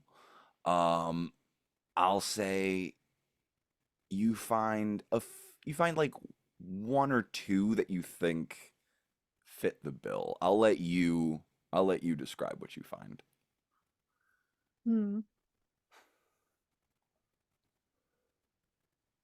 I think it would be something. hmm, Not delicate in structure, because Cat was anything but delicate despite her small stature. Um, but the color would be soft, maybe like an off-white or maybe even a pale yellow. Very beautiful, but still something that is stable, something that's not going to wilt or be crushed easily. Yeah. You find you find a flower that is unfamiliar to you, that fits that description perfectly. It seems to be native to this God, what part of the country, what part of the world are you in right now? Like this part of the jungle here in the Menagerie Coast. There we go. But yeah, you don't quite know what the name of the flower is, but it's beautiful and it seems to fit. Okay. She's gonna take it with her, um, back to the hotel. If the hotel has, I'm sure it does have some kind of facility where she could wash. Yes. That's the next thing that she would do. She would wash, and she is in mourning, so she does not wear braids. Hmm. So her hair is long and wavy, and Belle and Scylla don't usually see it like that. It's very, very long and loose. And her attire is also loose. It obscures a lot of her body, like baggy gray blue hair and pants, long sleeve navy undershirt, like a thick gray wool poncho. And she does not wear shoes. No shoes. And when she's cleaned, she's gonna like probably sit down at the bar and she's gonna like tie the flower around her wrist because there's no body. Um, this is what her people do. She's gonna wear the flower until it wilts. Okay. And then at some point in the week, she would go to the church to talk to the Stormlord. The church itself is a a thronging mess. There are it's been turned into a makeshift hospital, it seems. We're like almost like a mental institution in some cases, in some senses, because there's not many injuries here to triage. There's not like it's not a mass explosion. There's no debris to clear. It's just all mental anguish and grief. You see a number of cots, and you in particular notice an entire section of the room, of the large kind of main section of the room that is closed off with beds that seem to be specifically all very small beds. And there is a large individual wearing the garb of the Everlight, with a long kind of red bushy beard, bald on top, and he is currently in the midst of entertaining a group of young children over off in one corner. People are moving this way and that. You see number of clerics and paladins and priests and different members of the clergy and all moving about, um, different individuals from the town of all walks of life here to gain some sort of understanding of comfort, of direction in this time, and also just help. Um, but if you were looking, or would you be looking for a place to pray or? Yeah, somewhere it doesn't necessarily have to Oh, be in. I should have asked actually. Do you go to the main temple of the Everlight in the center? Because you did also see that there in south of Sawyer Street that there was an overgrown sort of disused temple to the Stormlord. To She'd the go Stormlord. there. If You she go there? remembered it, she'd go there. Okay, okay. So in that case, none of that. You don't see any of that. What you do see is it's less of a temple and more of a stone kiosk in a way. It is an altar. It is four pillars with three walls and a roof, all made of stone. And within it is a statue of a muscular individual with his arms outstretched, a hammer in one hand, a lightning bolt in the other. His face is obscured by thunderous clouds, and his body is clad in oceanic and cloud like armor. And he stands with one foot on a cloud and one foot planted firmly in the ocean. And you see a number of holy symbols scattered on the floor. You see remnants of decades old tributes and other things, the guttering remnants of candles. But it's quiet, it's dark, it's empty. You see two sconces on the wall where you can see torches are still set but not lit, as well as a couple of candles which you could, if you wish to, light. But- She would light the candles. Okay. So there's a soft flickering firelight now illuminating the altar. What would you like to do?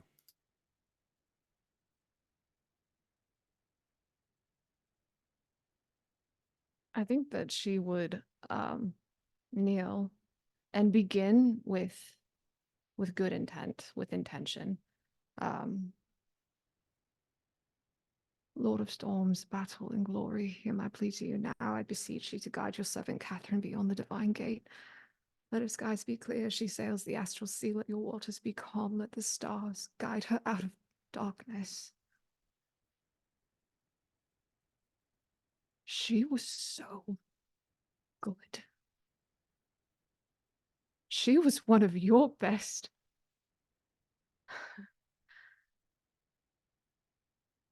I'm trying my very best to honor her and what she would want, but this is how you would honor her devotion to you.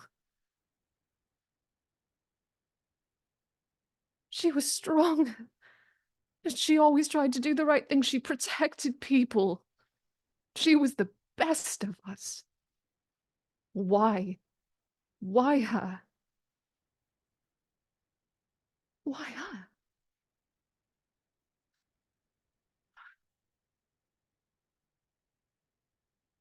I betrayed you. I turned my back on you for power. If anything, it should have been me. Why the fuck? Why the fuck did you take her? Fuck. She gets up and she just like knocks over something. Maybe the tribute bowl.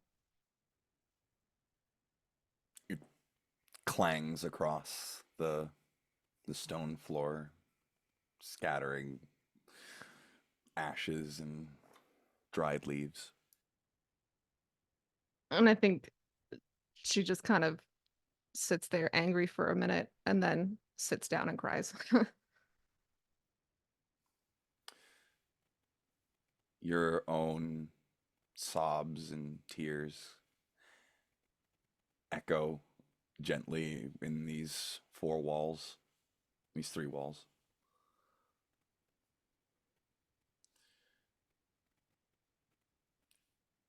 And you hear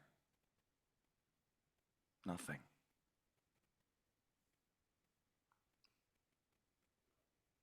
Yeah. I think it would be a few hours before she would end up wandering back to the inn. And then the rest of that week is really, really honestly just making sure that Belle's okay. You do notice as you walk away that it's been a few hours. It's gotten later. It's gotten colder. The torches you lit and the few candles seem to keep that space inside there warm. And as you walk away, the candles and the torches all extinguish.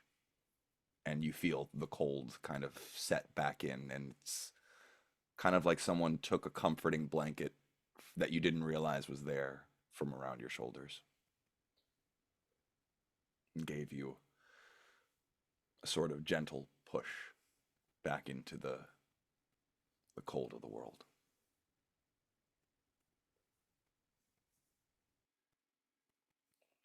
Scylla, I know I'm sorry, but we gotta get to Belle last. Okay. I think for like a good portion of that week, of the time downtime,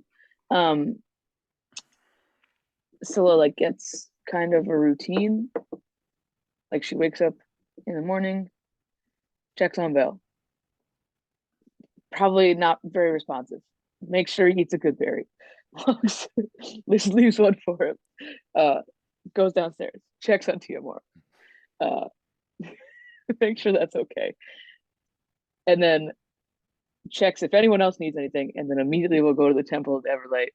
And it's because she thinks that this is what Hannah would want her to do, because it's the Everlight and all that stuff. She knows that what Hannah would want her to do is to take care of herself, but she's like, this is what Hannah wants me to do. She wants me to go help people.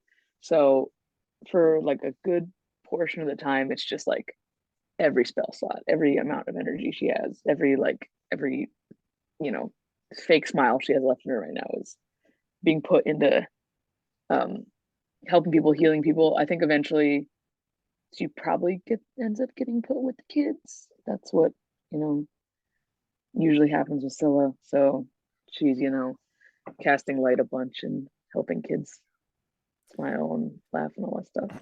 So,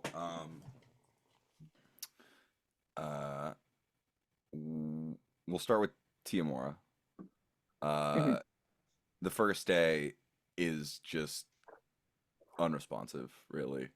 Just sleeps most of the day, and whenever you go to check on her, she's just still in bed. The second day, when you go to check on her, she's not there. And you kind of just let that sit and go to the temple as you usually do, and you see her there in deep conversation with a cleric. And you just kind of catch her eye and nod, and she gives you a nod. And later that night, you see her back at the bar. Chairs are down. The bar is shiny and clean. And she is behind it with a towel in her hand. You opening up today? Trying.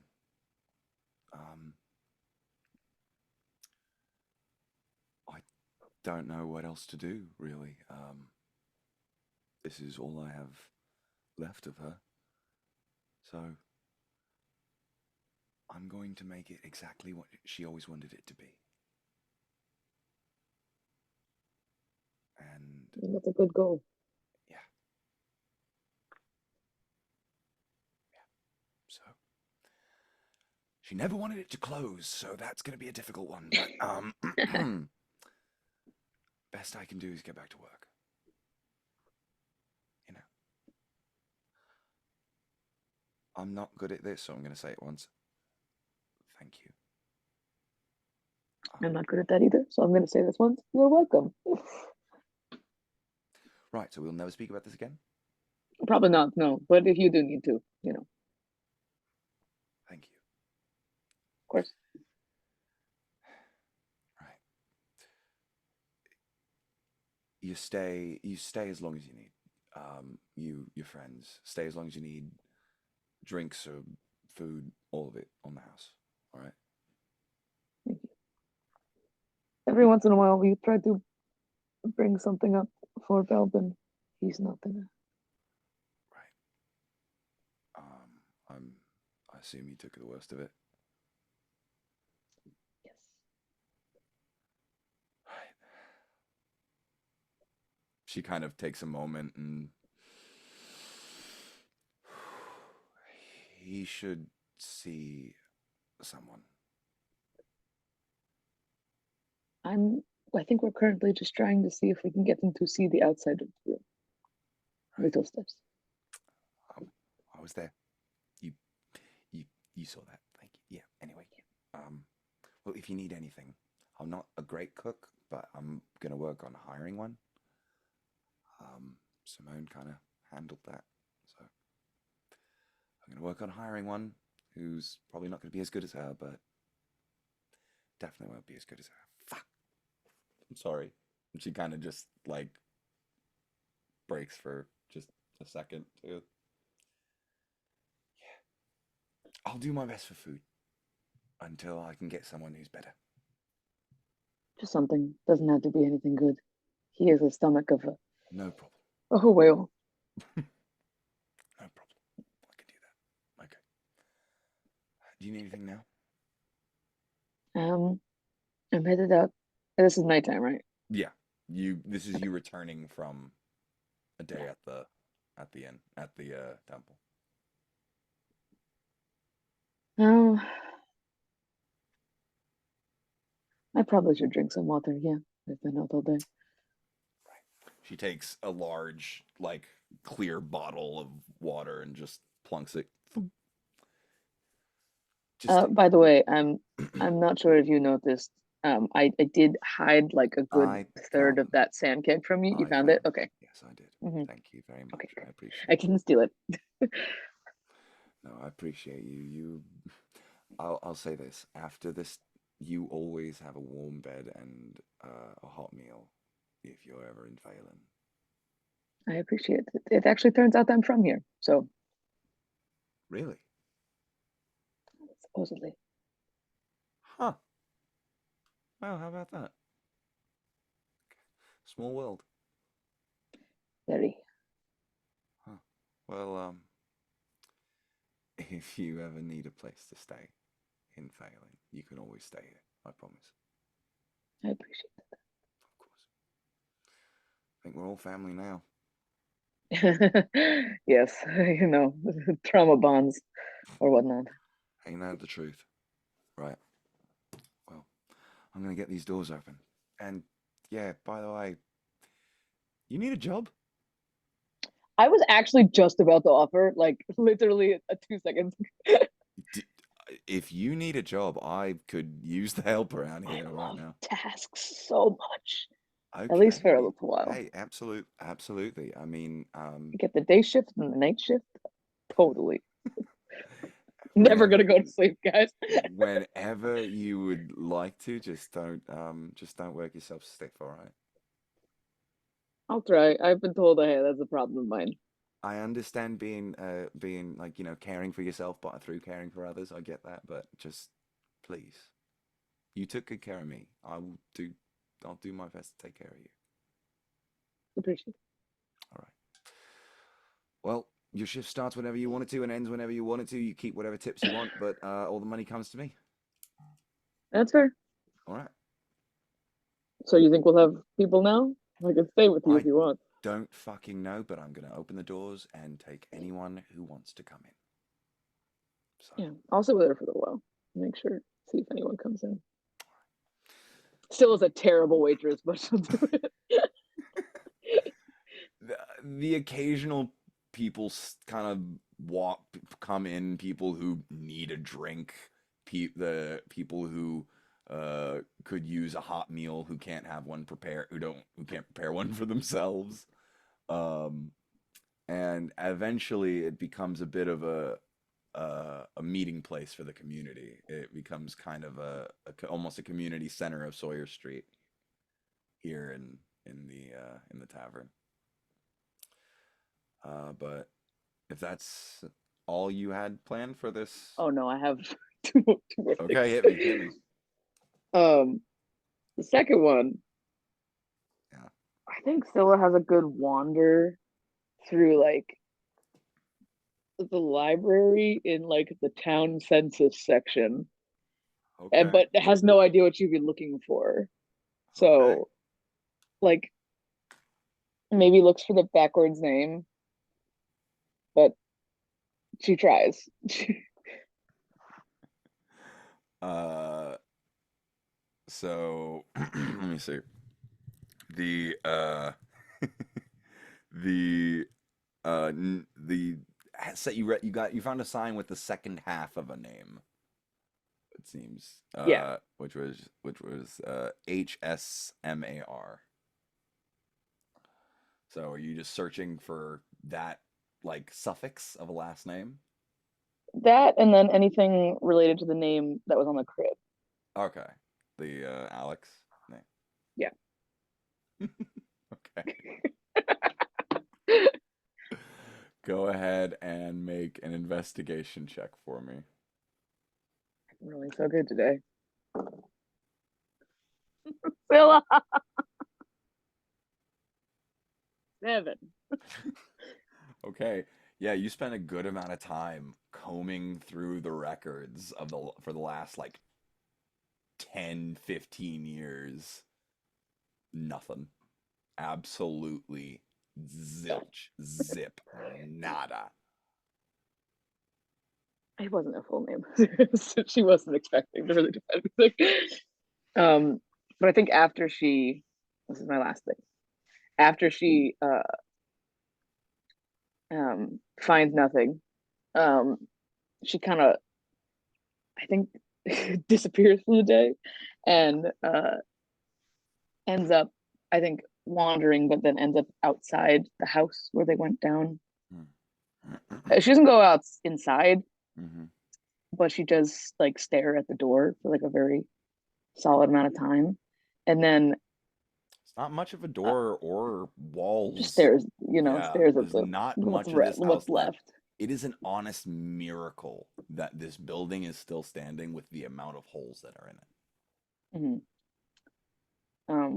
She just kind of stares at what's left for a little while, and then I think this is like the third day. Like she's like worked herself ragged. She's doing day shifts and now night shifts at the bar. Um, and so I think she finds the path to the ocean from where they are. Like whatever There well-worn is path is probably around there. there is a direct path that Yeah. leads from from that house to the shore. And Um, you can see at the shore there is a small little like a dock or a jetty or just some small little thing with it looks like a tie off and a rope that mhm. leads into the water. um, and I feel like as she's walking down the path and makes it to the beach, she like turns around and is like getting flashbacks to the orphanage that also had a very direct path to the beach. Um, and sees the dock and probably just like goes and sits at the end of it. Um, and is probably like it probably like picks up that rope and is just kind of like fidgeting with it while she's sitting there. Um, and I don't think she really knows who she's talking to. She's just talking to somebody. Um, and uh, you know, I really originally wanted to say my plan to get this out was, how could you do this to my friends? But as as things are settling, and you get left to your own devices for a little while, I think my new question is, how could you let me do this to my friends? We're here because of me. I led them here. My issues, my supposed parents, my family. It's it's my fault. I mean,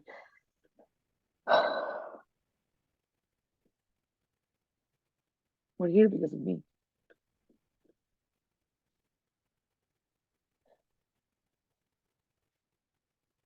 If you truly, whoever the fuck you are, have been looking over me, how could you let me stay here? I could have gone on my own. I could have died in the same soil that my family had died in. I could have kept my friends and my family safe. It could have just been me. Why did you let me leave?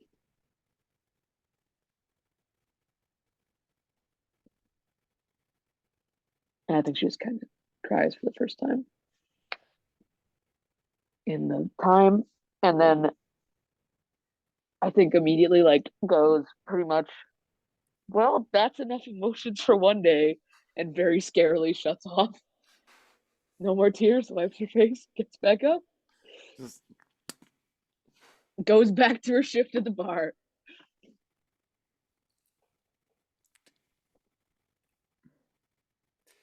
wage worker. Hell yeah, dude. I got a shift, baby. I gotta go. Right. Yeah, you let out your words to the ether and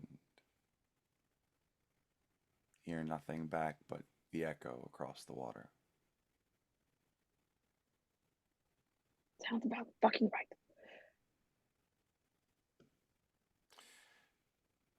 Bell, Hi. this has been about 2 hours of everyone kind of talking around you. So, in these moments, what have you been going through for the past day, 4 days, week? Wherever you want to start. Um, I mean, I think we pick up the first morning after. Um, he's a little more responsive than he was the night before.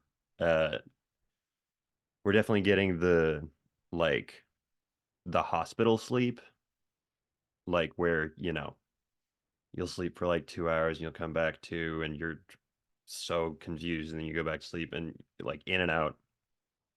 So looks like shit, obviously. What's new? Didn't know Um, good berries were a sedative. exactly.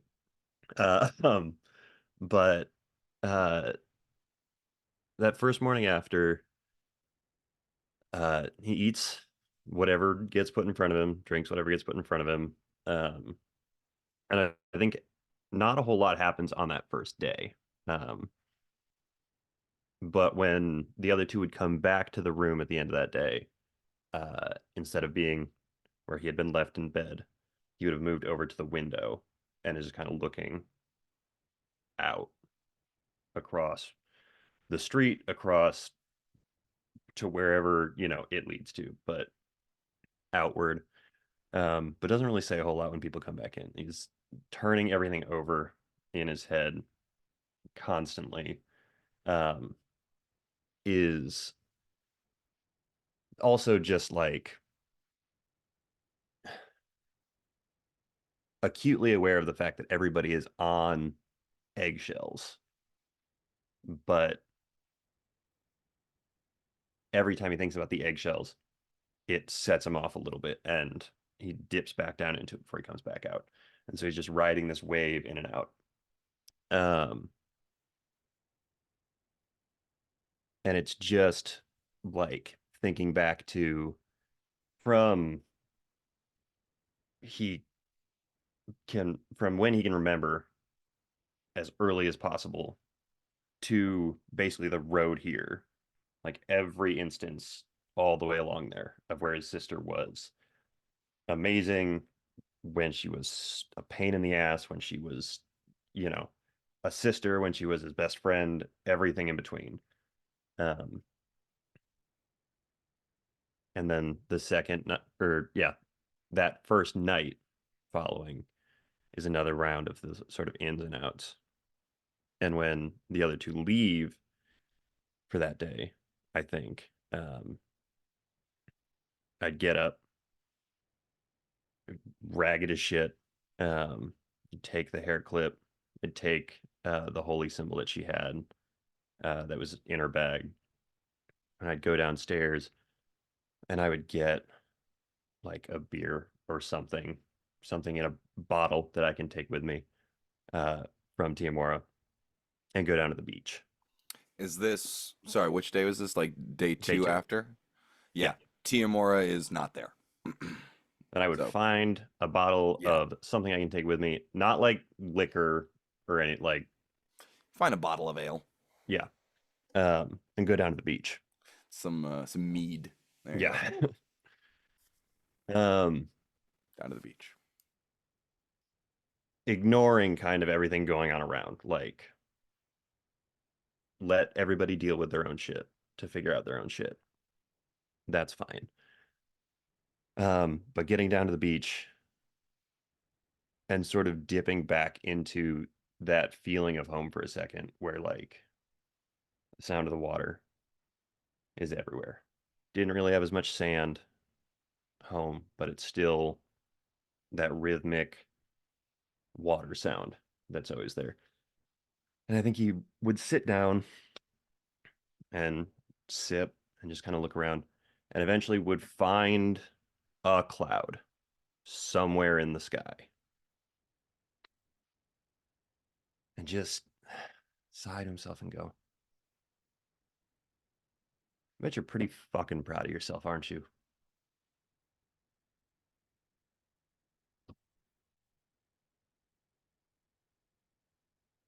She gave you fucking everything. Every goddamn day of her life. And what the fuck did you give her? Some spells here and there. That's fucking it. Where were you when she needed you? Because I know where I was, and it wasn't fucking enough. But I'm just me. You're supposed to be all fucking powerful. God of glory and fucking storms and whatever else the fuck you do. If you're so fucking powerful, bring her back. Take the hair clip and hold it up. Bring her fucking back. Take out the holy symbol. She wore this God's damn thing every fucking day of her life. Where the fuck is she?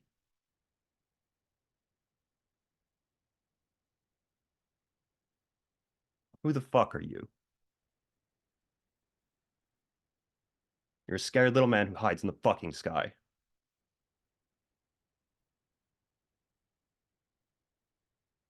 Honestly, I know everything she ever wanted was to go be with you up there, but I hope she's fucking not, because she deserves better than that.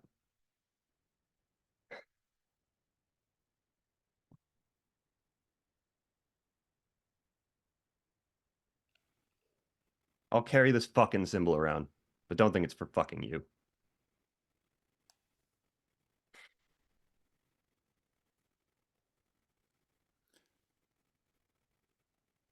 As you sit, the words still hanging in the air.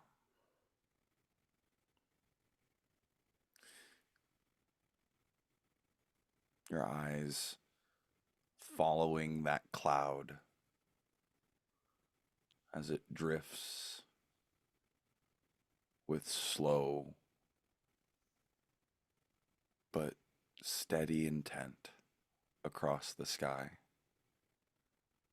unwavering, unmoving, unshakable in its trajectory.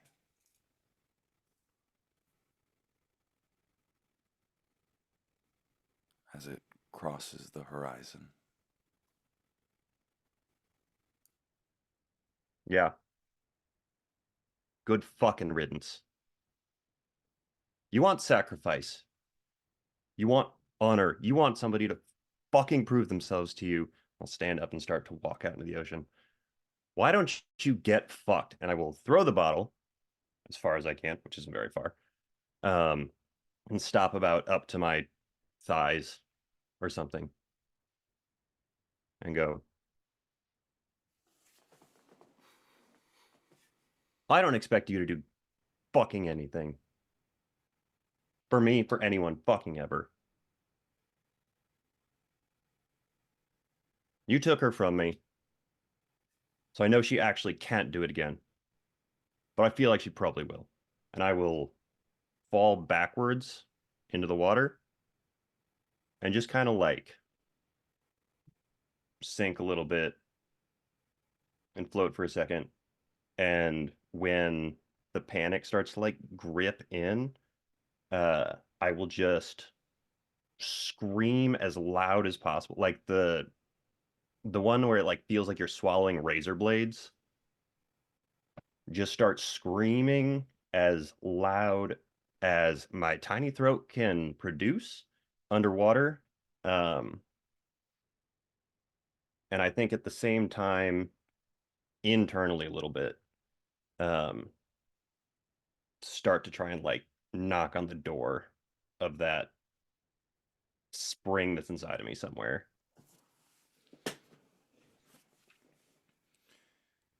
You feel the air rushing out of your lungs as the water closes in around you. The more you scream, the deeper you sink as the buoyancy in your body, the breath in your lungs is expelled. You feel the bubbles frothing around your mouth, that razor blade feeling in your throat as you reach deep inside yourself for that font of magic, that spark, that glowing light, that mote of energy. And you dip your hand in it just as you feel the last bit of breath escape your lungs and the water begin to crawl its way between your lips and into your mouth.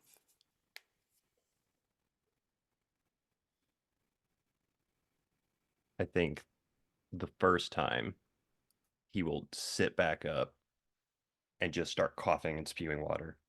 Um, and as the cloud is just about to leave, um, scream out loud into the air, fuck you, one more time, and do it again. And just start, instead of just screaming to scream this time, start screaming her name as loud as I can. Um, and instead of just knocking on the door this time, trying to like beat it down, anything I can to get her back to me in any way. And as the last of the air comes out, as I am like forced to inhale again, just the spark of like golden light over the top of me, um, and a little golden hand reaching down through the waves that I reach for, pass through, and bolt upright again too. Um,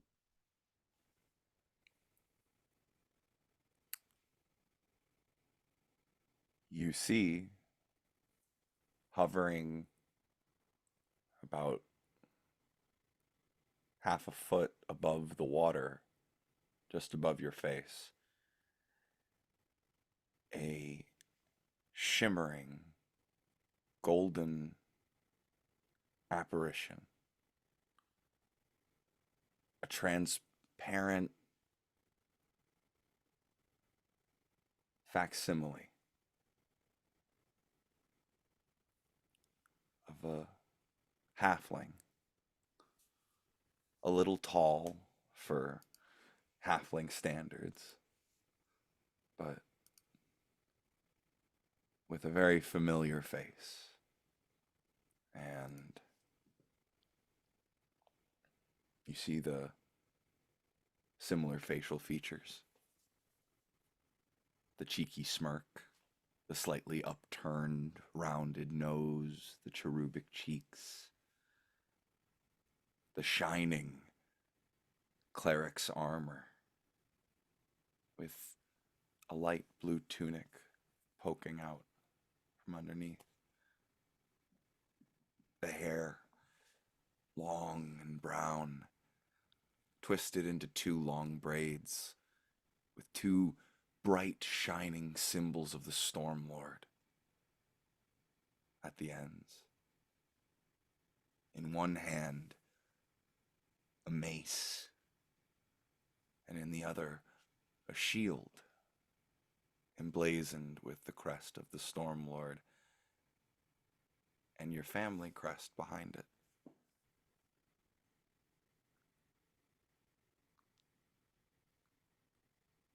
Catherine floats above you with her hand outstretched, the familiar smile across her face.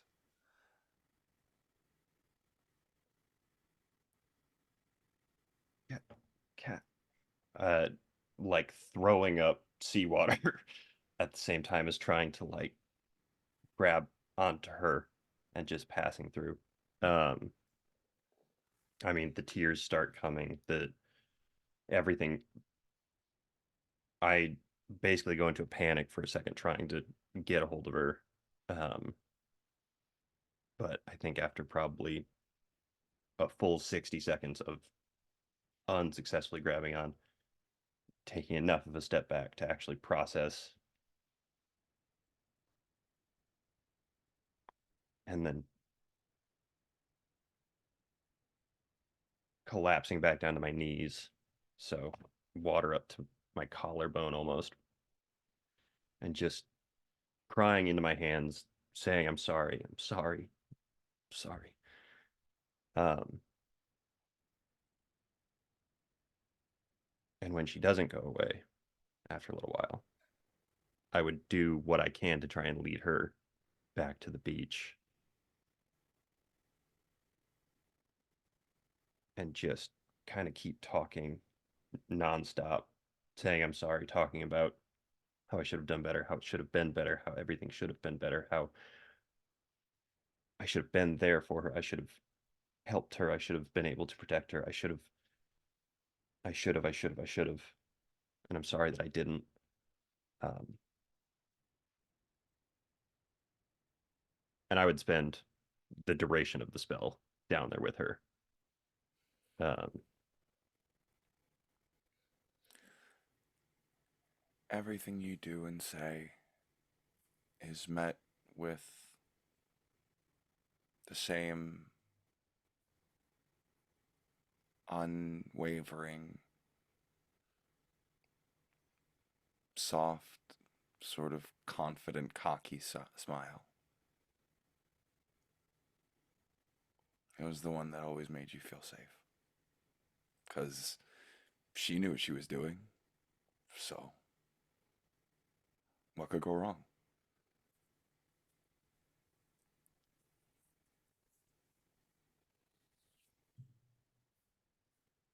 and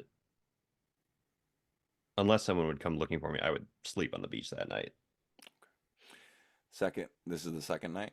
Second night. Yeah. Second night, Belle is not there. Immediate panic. Um, immediate panic. I think it takes her a second to like logic her way through the next steps, and then she gets on the earring. Hey, Belbin. Yeah. Okay. Where are you? By the water. Uh, out by the front. Down on the beach. Yeah. Okay. I'll meet you there in a sec. Okay. Bring Scylla. Okay, yeah. So look, you can hear us, right? Two seconds. Keeping. I got the. Yes, you can have your fucking drink. Okay. Yes. Okay. Yeah. So we'll go. Okay. You both rush down to the beach and eventually find Belle. It's a pretty large beach. A small man. He's a very small man. But you eventually find Belle just kind of sitting, soaking wet on the sand. So salty.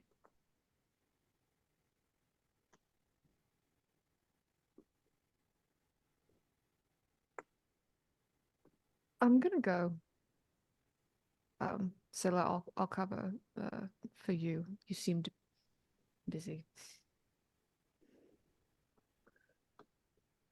Yvain leaves. Okay. Yvain walks away. I feel like Scylla walks up to him, and I feel like if in Scylla's brain, if she was the one mourning, she wouldn't want people acting weird around her. So she just walks up to Velvet and she's like, "Why the fuck are you wet?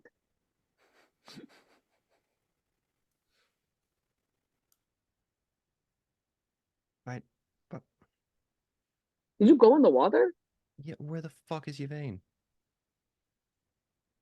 It's fine. This will be a fun conversation to have twice.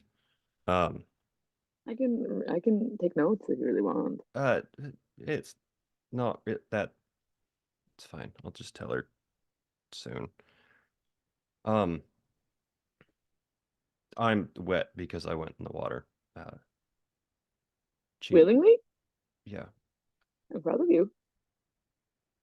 I tried to fight a god, Oh, or I guess I didn't fight. I played chicken with a god.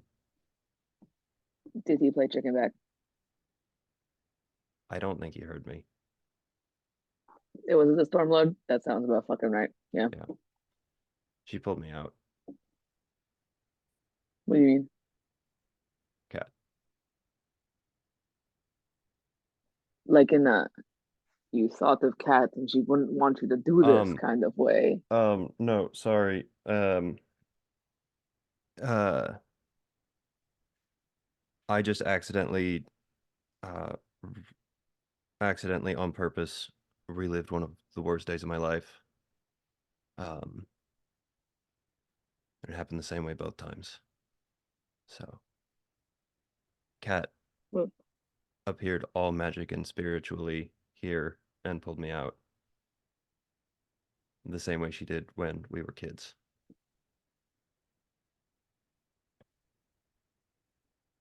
that the whole Scylla, I fucking drowned when I was like 7.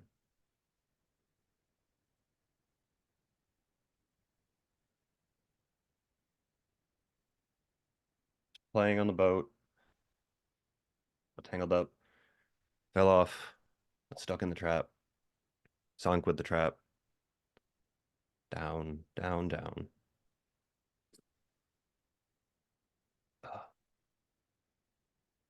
Do you know that when you're underwater, no one can really hear you scream?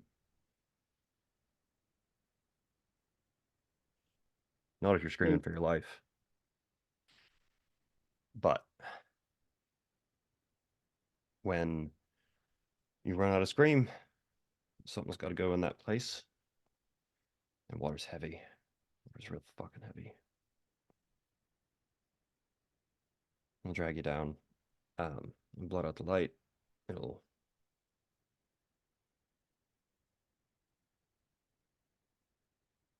Cat didn't start as a cleric because of me, but she kept doing it because of me.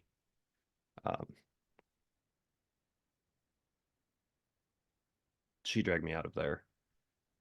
Then she was fucking 9, 10, fucking something. She got me out of the trap and brought me back. She got me to show her she got me better.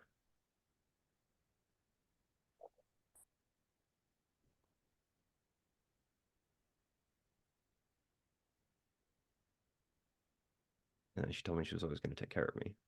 I laughed at her. So she didn't fucking need to take care of me. And, well, when I started trying to take care of her, I couldn't. So,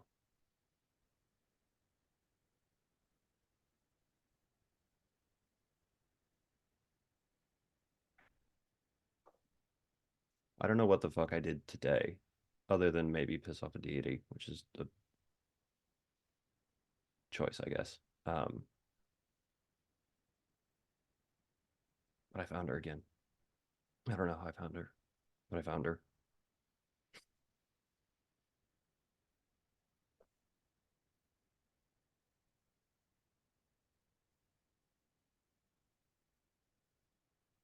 She's out there somewhere. Not here. I got that loud and clear, but she's somewhere.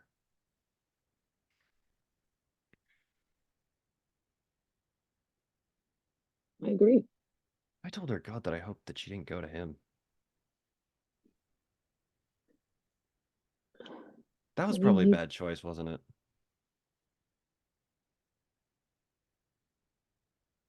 I don't know. Maybe. But, you know, if that's what you felt in the moment, you can't really blame yourself for that. Well, I feel it in this moment too. I'm gonna feel it for most of the moments forever. Um, Then fuck the Stormlord. yeah, that might be an awkward conversation with you, Vane, in particular. But You know, sometimes your friends have different politics than you. well, I guess that's fair. Did she feel like it was like she was responding to you, or No, you like were? no, she wasn't here. She wasn't here, but she was here, but she wasn't here. I don't know.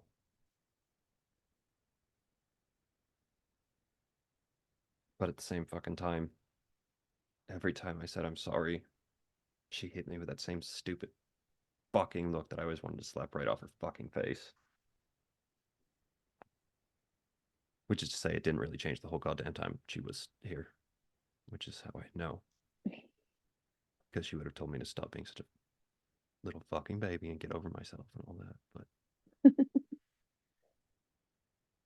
God, I fucking love my sister. I miss her so much. And it's been what, 48 fucking hours?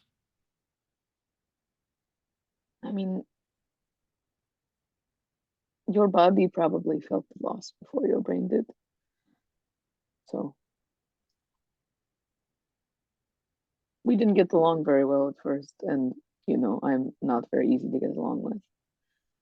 But Scary as fuck. I try. But I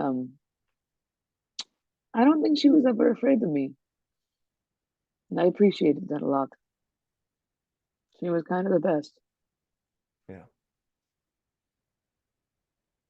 Can't believe I forgot her.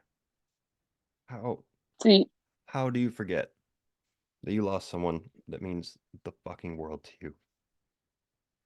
I'm not sure if that one's blame you could take, unfortunately. I know you're going to feel it, and you're going to feel it for a while. And there's nothing you can really do to stop yourself from feeling that. But it was not your fault. So Philip, I love you. I do. I love you. I love you, Vane, with every bit of me. I feel like my soul is missing now. The even center more of than me has been actually. pulled out. And this is hopping a little bit in topics here, but I've been thinking about what that purple guy told you Yeah. about you being empty. If this is how you feel, I'm so fucking sorry. I don't think I've ever known the other end of it. So We'll fix it. we'll fix it. I know you don't I don't want to give you unmitigated hope for the future. I don't want to set you up for false goals. But there is very bigger magic than us than we currently have. I know. I don't know how the fuck to use any of it, but I know. You could see her again. Don't give up hope. And I know, and now very much confirmed, she is in fact watching over you.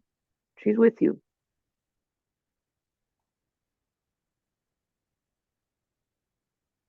Yeah, she always told me she'd have to be dead before she'd leave me alone. Guess who fucking lied? That's not surprising. Uh, as a younger sibling, it's God, she was so just fucking annoying.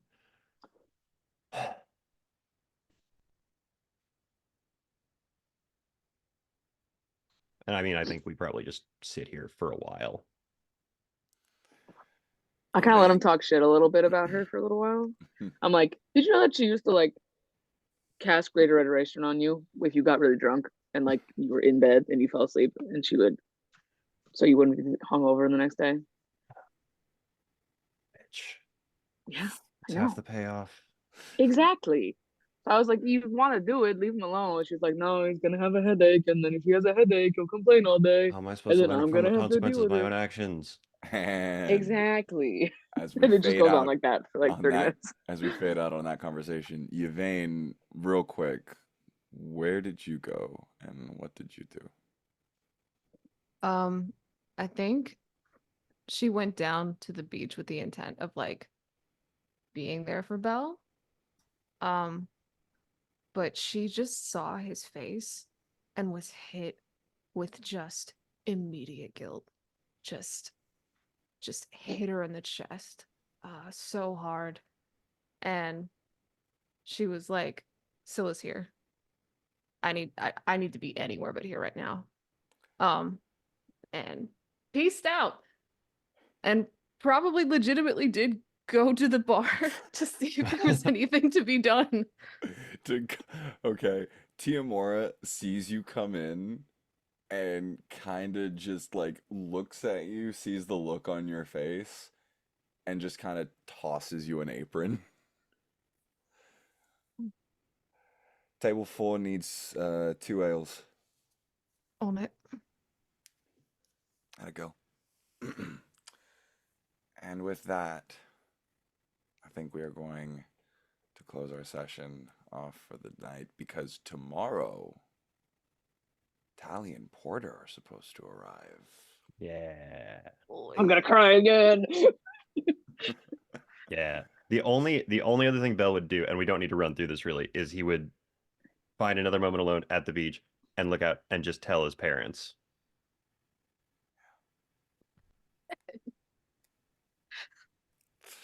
They can't hear anything he's saying. He goes and looks at water all the time and talks to him. That Doesn't makes go it more anywhere. sad. God, you gotta practice. Jesus. Oh man. All right. Well, I hope this is That's it. This was a super fun session. It was great. It had Oh, everything. wait, one little thing that Scylla does just very quickly. Yeah. Um, she like runs to a blacksmith that like needs a task because he's traumatized and he like wants to do something. Okay. And gets a plaque, like one of those like I don't want to do like the Doc Holliday drank here plaque, but like a seat thing, like a plaque that is for Like on a bench. like yeah, like for Tiamora's wife. That's like a commemorative like seat for her that always stays open. That's really nice. Okay. Yeah. Tiamora Doc takes Holliday that. drink here. Tiamora takes that and tearfully hugs you and says and thanks you and affixes it to the bar stool that she sat in that night that you pulled her out. And the next time you I go in wanted there, to The next time you go in there, there is a very fancy martini glass just sitting with a with a very fancy drink poured in it, untouched, just sitting in front of that. Anyone ever tries to sit there or drink it, they get their shit rocked. We've created lore for the bar. We're gonna also work this bar. We're gonna keep this bar open through trauma. Everyone's gonna work shifts here. God, you guys are gonna like. Okay, you guys, I We live mean, here hey, now. You guys still could find a place to settle down. You know.